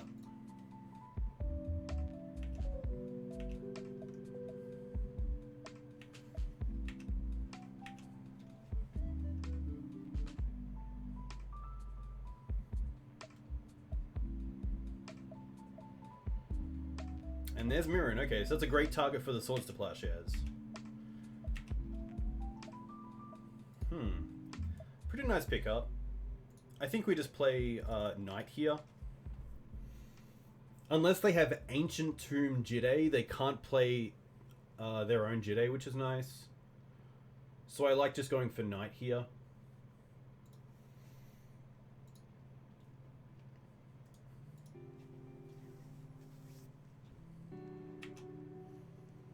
And then just passing back.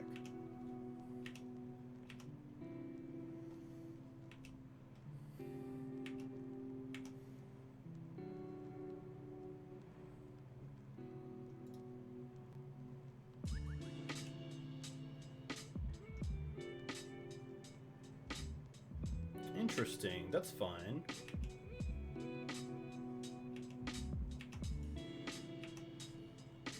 I wonder if they have like Palace Jailer, that'd be pretty good. They don't. Okay. Double Swords.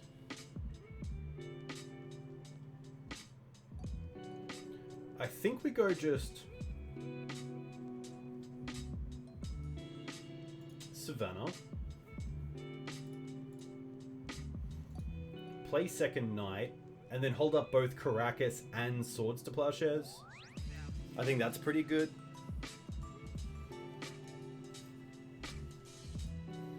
I think I'd rather just keep back the Knight, because then we can either get... Yeah, I like it in Caracas, just so they can't start blocking and bouncing.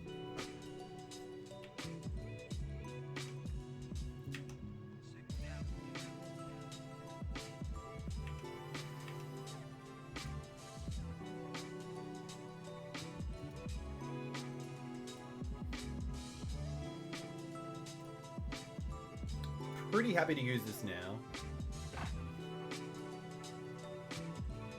Get our own Caracas. If they have another Wasteland, that's fine.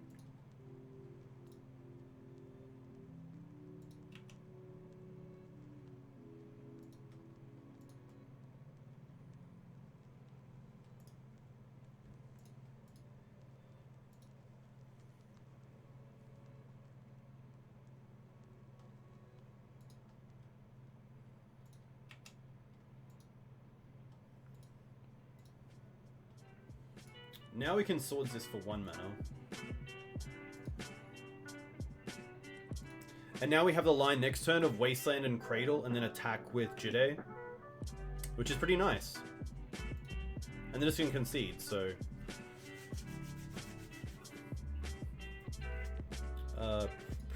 pretty nice for a pretty slow hand.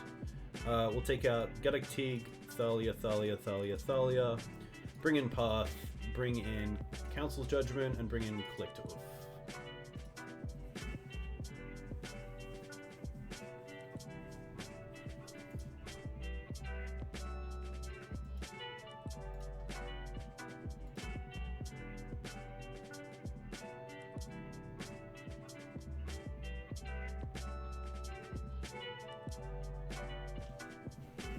Always nice to get game 1. My opponent obviously not having Eighth of Isle or Mother of Runes as a start is pretty big in the matchup. So obviously pretty nice there.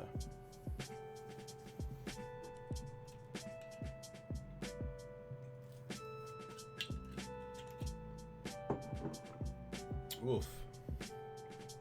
This hand's not great. The Cradle's dead, and we don't have a white spell for a 1 mana turn. Even if we Green Suns for Dried Arbor in our opening, we can't get white mana unless we draw into one, so I'm pretty happy to mulligan this. I mean, Mum is good, but I don't think this is definitely a keep. We'll mulligan this. This is better, and we'll bottom the Batterskull and a Path.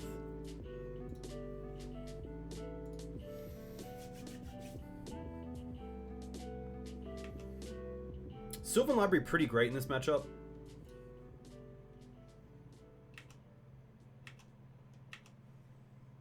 Land. If you say it, it doesn't happen. I think the way I lose this match is getting Wastelanded out of the game, so I'm pretty happy just to go for Forest here into Noble Hierarch. Or do I want to go Forest into Green Suns? It's going to be Forest into Hierarch. There is definitely merit to protecting my white source in Noble Hierarch, but I think if the Noble Hierarch sticks, it's just such a better plan.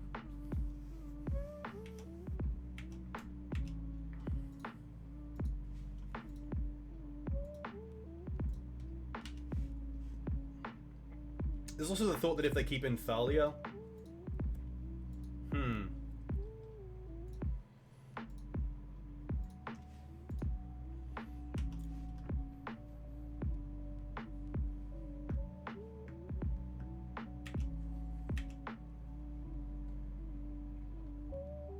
I think Port's what I don't want to see here, which is kind of nice because it's seeing a Recruiter. Sorry, just another Plains.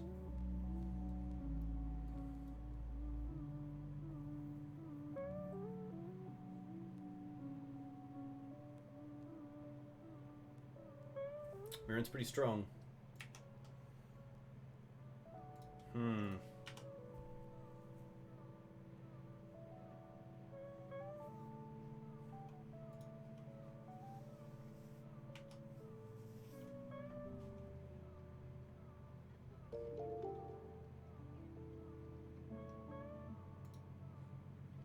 I think Thalia is pretty horrible in this matchup. I'll definitely take it out.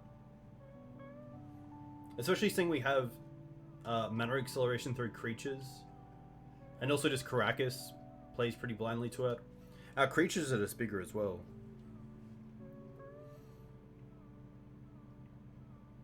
Hey, Gomashio 1230. Thank you very much for the follow. Let me know where you're from. If you play Legacy, what do you play Legacy?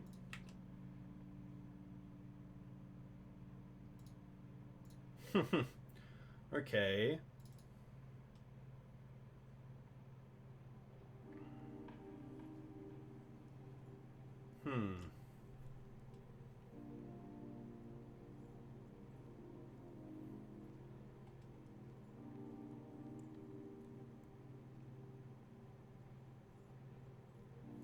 Ooze adds mana for Cradle, but so does Dried Arbor, and it's also a mana producing creature, so maybe I'll just go for Dryad here.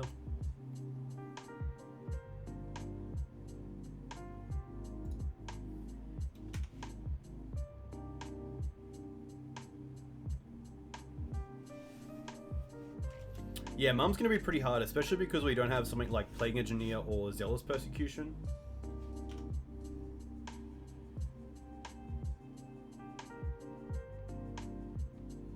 I just didn't expect the turn 2 Thalia.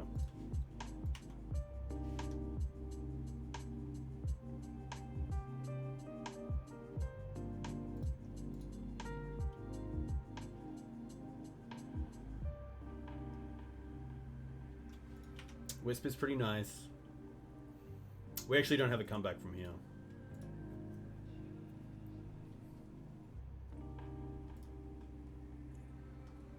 I'm still happy with the main deck, so I'm just going to actually submit the same deck and pass it back. Just a rough mulligan didn't really help us, but we definitely had a few outs if we got a little bit of mana early on.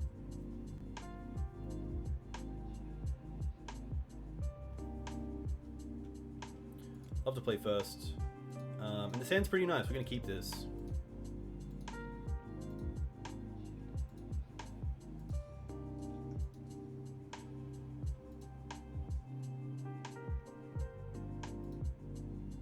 I'm probably going to keep this Green Suns for Collector Oof, seeing this hand doesn't have Stoneforge Mystic, so I think I'm happy just opening up on Swords to Plowshares.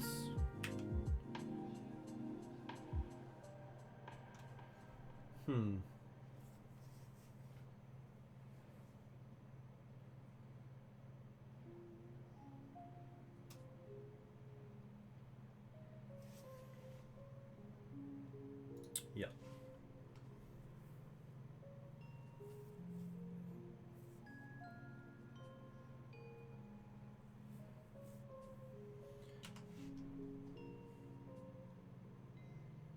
Yeah, I'm pretty happy to keep the Green Suns for a more utility creature.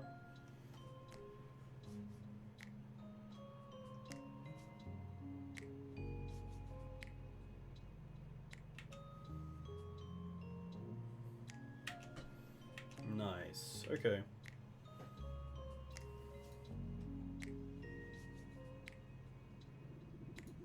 Now I'm just going to hold up Scrib Ranger.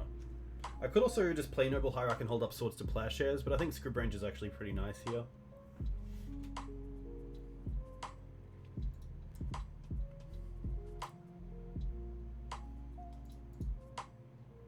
No, we're going to go for Noble. I think getting Noble online is really nice, especially with Scrib Ranger, so there's definitely upside to having a turned on Noble, because it gives us that little bit more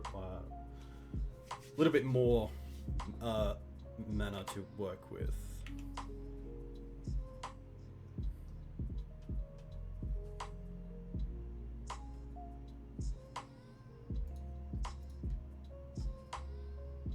Stoneforge is fine.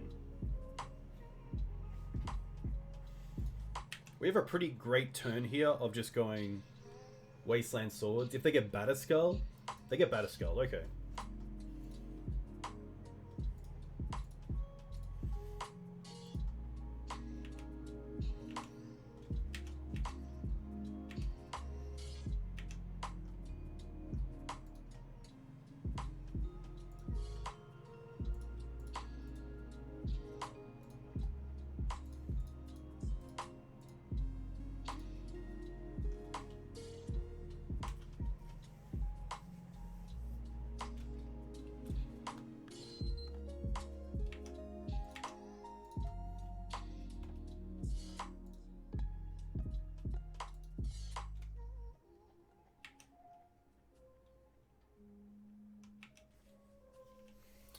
Yeah, the Path to Exile isn't great when you are playing that Mana Denial sort of strategy, but here I don't really mind it. So here I'm pretty happy to use this mana to play Scrib Ranger. That means this turn we can waste the port and also attack with the Knight.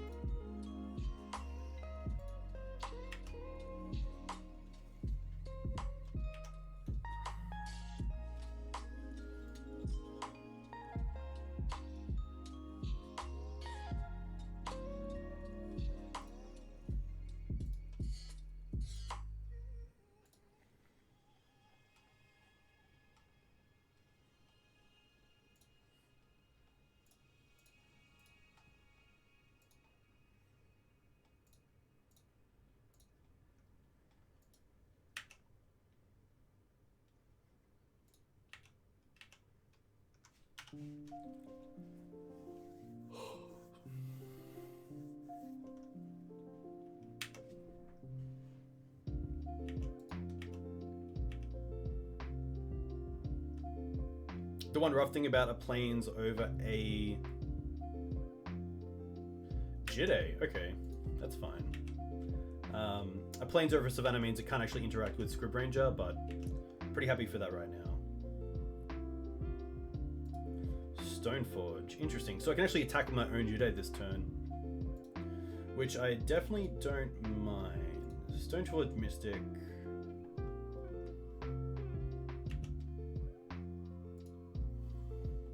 Get Jide. I'm gonna sack.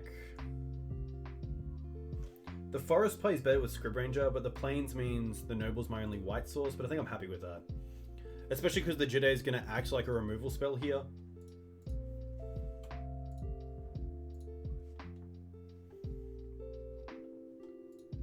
This Jide on Scrib Ranger also means that I just have 2 great threats.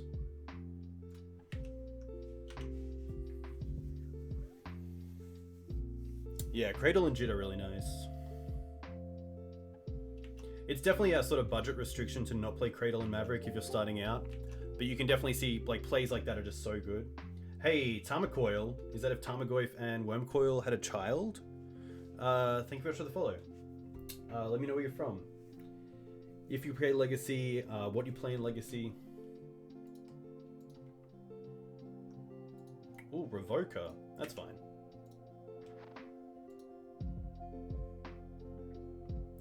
If they don't have removal here, we do just win because 5. Oh, we just have the win anyway, I believe. Unless, yeah, of course they have removal.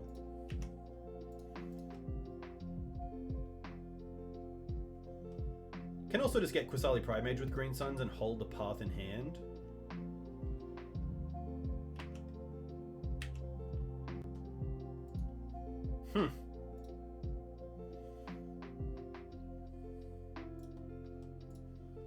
One, two, three.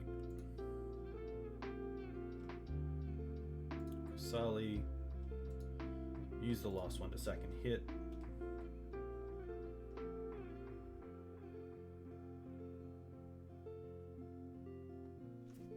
Nice. So we come back, claw back to a 2-2, and play this last match for a 3-2, which isn't too bad after an 0-2 start. So got a little bit left in us, a little bit left in the tank, and we'll see how this goes. But yeah, all in all, the deck felt pretty nice. There's probably a few little things to the sideboard that maybe.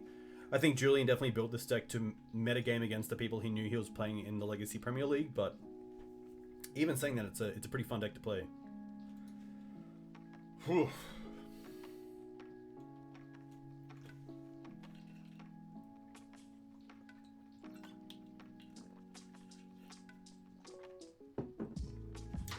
This hand is sweet.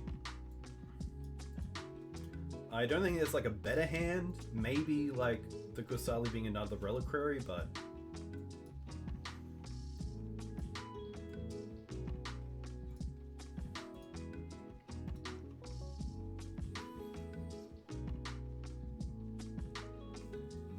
yeah, pretty bad against elves. I mean, any sort of fair deck usually is, especially one that only relies on really Swords to Plowshares. I guess you do have Path to Exiles and Mindbreak traps if you get lucky, but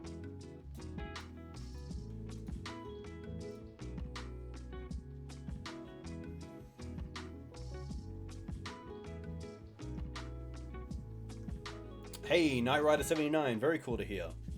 Yeah, so for those of you who are unaware, Achilles 27, who came 4th in the Legacy playoff with, oh, don't start with Pedal. That's always pretty rough. Oh, maybe this is oh, Burning Wish straight away, okay.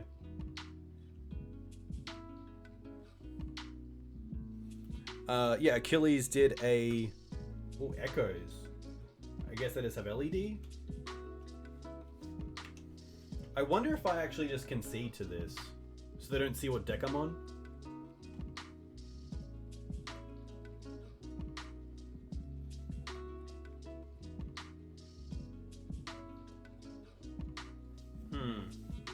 It is Charbelcher.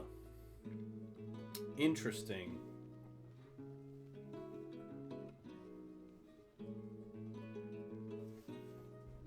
Oh, each player shuffles the hand? Okay, sorry, yeah, that's more than fine. Ugh. Hand's a little worse.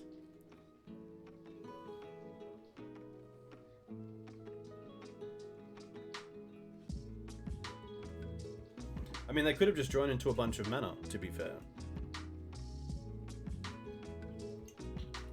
Yeah, for some reason I thought it revealed our hand and then we shuffled, but of course that is not how it works. Interesting, just a pass back.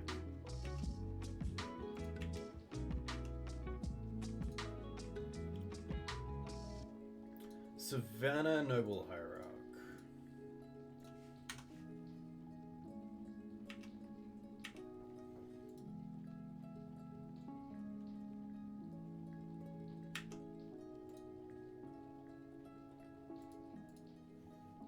And we look to be dead. They have emptied the Warrens, which is pretty good.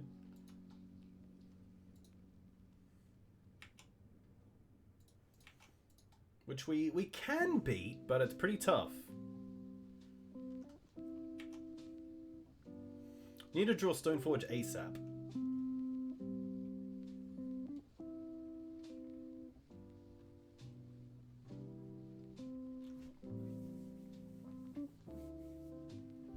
Belcher definitely not the greatest of matchups. The Mindbreak traps in the sideboard are going to be really nice. Because I believe they counter anything. Yeah, exile any number of target spells. Very cool.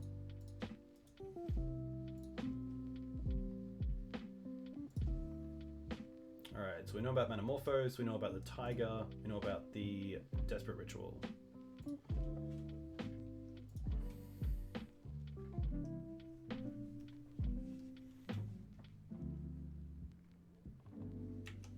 Petal, okay. That's pretty good. LED, okay. Hey, Wild Drazi. Welcome to the stream. Thank you very much for the follow. Let me know a little bit about you. If you play Legacy, where you play Legacy, what your local scene's like. Currently 2-2 playing against Belcher, which everyone enjoys. Pretty fun deck.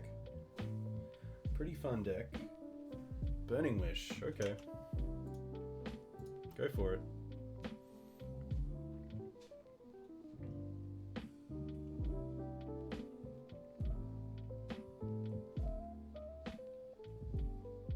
Gamble, oof.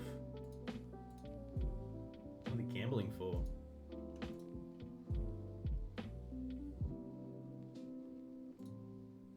So we know about these two? No, because they gambled for something. What am I missing? They have 2 cards in hand, and we don't know about these.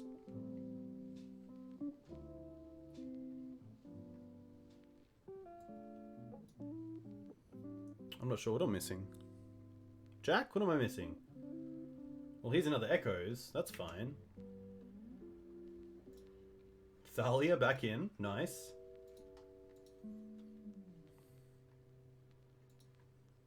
Petal.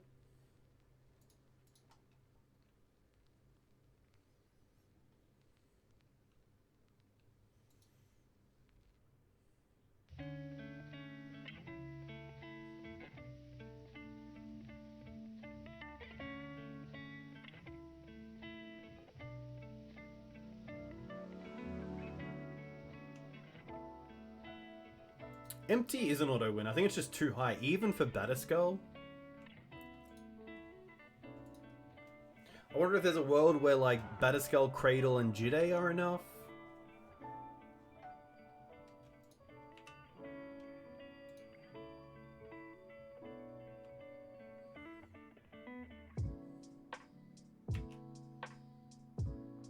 Three cards left. 2 cards left. For their sake, I hope they really have a payoff spell. I assume they do. Still 2 cards left.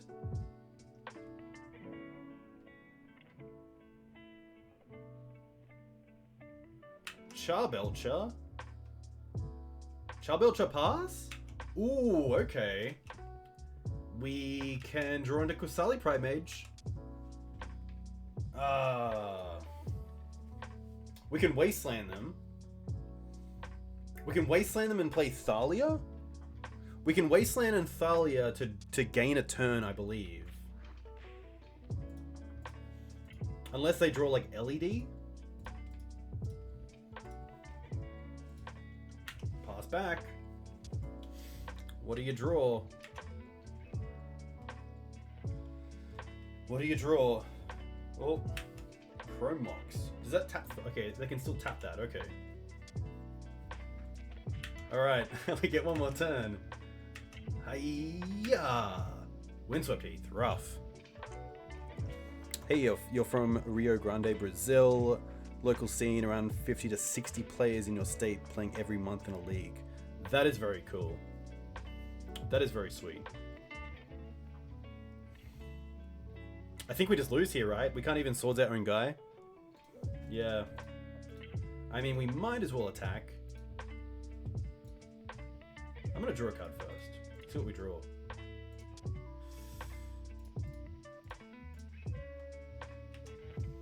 You know what? My opponent might actually not know how Charbelcher works with other artifacts in play. There could be a little bit of a lock here. We might have it. But that's sweet to hear about Brazil. Very cool. You play Eldrazi, Blue Redelva, Nick Fit, Bomberman, Steel Stompy. That is very sweet. Rough. Alright. At least we have some pretty good games. Sideboard card, sorry. Mindbreak Trap is an easy one. Surgical is pretty good. Collector Off is nice. Galactic is great.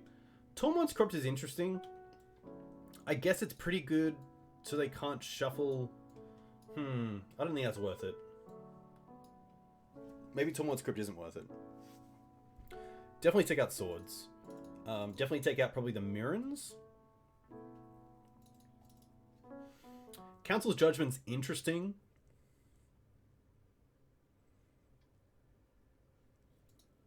There's really only Council's Judgment left. Like, Ramanap can definitely come out. Council's Judgment is fine. And then maybe, like... I don't think this is the Tendrils build. I think we can play pretty well into the Tendrils build with Surgicals and Mindbreak Traps, and then just Hate Bears themselves.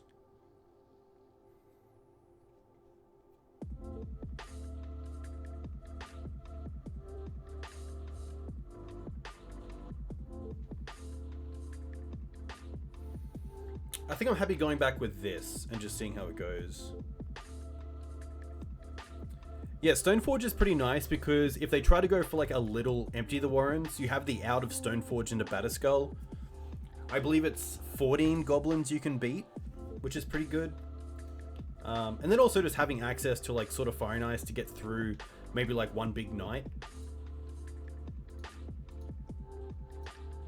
See, this is rough. This hand's great unless they have a turn 1 win. Because we have Noble Hierarch into Thalia, and then we also have Green Sun Zenith for Collector Oof, which is pretty nice. But we don't have Mindbreak Trap, and we don't have Surgical Extraction. But I don't think we can... Like, this is a great hand.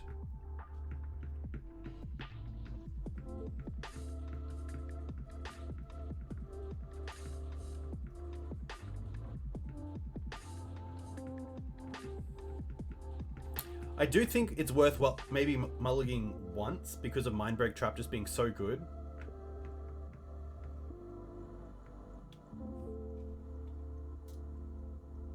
Oof. We're not keeping this.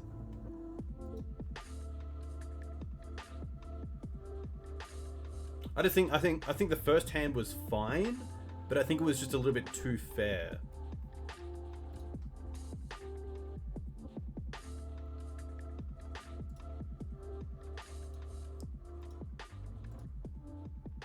Alright, we're definitely keeping this. I don't mind Library, so I think we go Tireless Tracker. Verdant.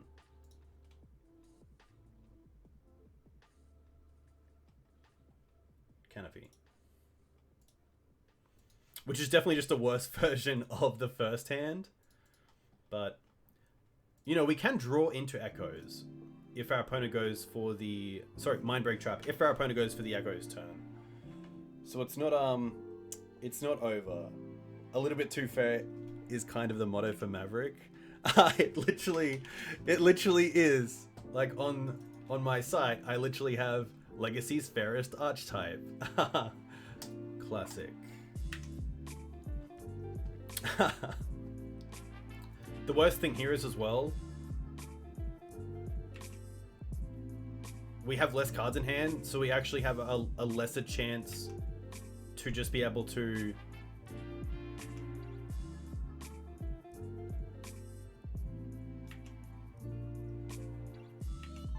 oof, okay.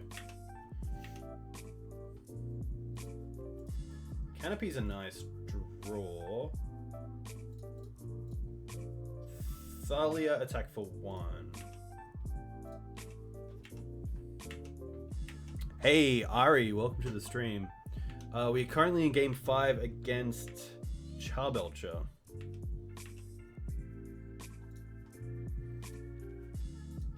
Could definitely go for library as well. I mean, now we kind of get a turn. Oh, we can't Green Suns because of Thalia. Rough.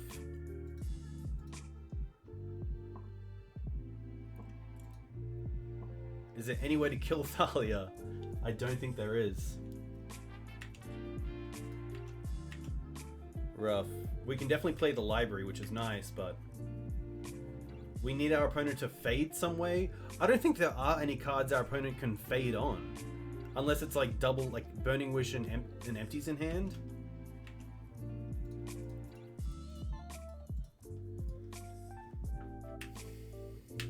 Alright, let's hope they fade. I guess we just F6 this turn, right? I guess they could also just have... Come on. Please. Elvish Spirit Guide. Do they kill us? Yep. Yeah, that's rough. I guess we can see... So if we draw a card... That doesn't really matter. So 2-3 going down. Yeah, I thought that maybe the Taiga could have been there on top, but obviously not. So the list goes 2-3, which isn't too bad because Belcher and Sneaker are definitely pretty terrible matchups, so they are hard to get across. And I guess the mulligan there wasn't too bad because it was pretty much the same amount of time we would have had with the 7, which also was really just noble into Thalia. But I mean, we could have maybe played the Sylvan Library a turn earlier, but all is well. Yeah, the deck seems sweet. I mean, I could definitely see room for maybe some more combo hate or blue hate in general in the sideboard. Charbelch is going to be interesting. I do like Deafening Silence as a card in the sideboard for combo hate, or really any blue hate. It just seems like a great card right now. A little bit better than Chalice as well because it gives you a bit more oomph on turn 1, other than just like a Chalice for 0 or wait a turn and play a Chalice for 2. But Deafening Silence is a very sweet card, and I think it has a home in Maverick, where a lot of the hate in, you know, Gadok Teague or Thalia or Green Suns for 2 is just always on turn 2 or more. So having a turn 1 play that actually has a pretty big impact on the game is pretty nice. Crypts are fine. Crypts are really just a great way to play against some of the Goif decks if your creatures just aren't big enough. It's also great against Blackwood Reanimator on the play because it plays around Chancellor. It's just a way to really get rid of a graveyard. Screws does that to an extent, but you really need a lot of green mana to use Screws effectively. But I mean, if you don't like it, you can talk to Julian because this is his list. But yeah, I mean, I think the second Teague is really nice. The Mirrans we didn't really see much of. They are 12s in the deck, but Not being able to get them with green suns is pretty big. You could, of course, just run 2 more green creatures in the deck, which pretty much give them a 5 of in the deck, which is nice. Yeah, I've played against red-black many times on stream, so I think if it's not that big, it's pretty big when I play. So it's always nice to be ready for it. Even something like Dredge, Tormod's Crypt is really nice because it does play around Silent Gravestone, I believe, because it doesn't stop you from targeting the player, which is nice. But yeah, that is it from me. A huge thank you to you guys for coming in and watching. You can find me on the weekend. I will most likely be on Sunday morning at 10 a.m. Australian Eastern Standard Time. You can find all my videos at YouTube/T/Dukes on Twitch. You can also find me on Twitter if you're on Twitter at Twitter/Dukes on Twitch. And I do have some more content coming out shortly on the Green Sun Zenith, which you can check out if you're a Maverick fan or a Legacy fan in general. It is all there. A huge thank you to you guys that followed. A huge thank you to those that came in, even Ari, of course, for coming in late. CS Design, a huge thank you for the party, but I'm actually about to leave, so I'm gonna raid you guys somewhere else. Most likely to Manguchi, who might be playing Legacy. We'll have to have a quick look.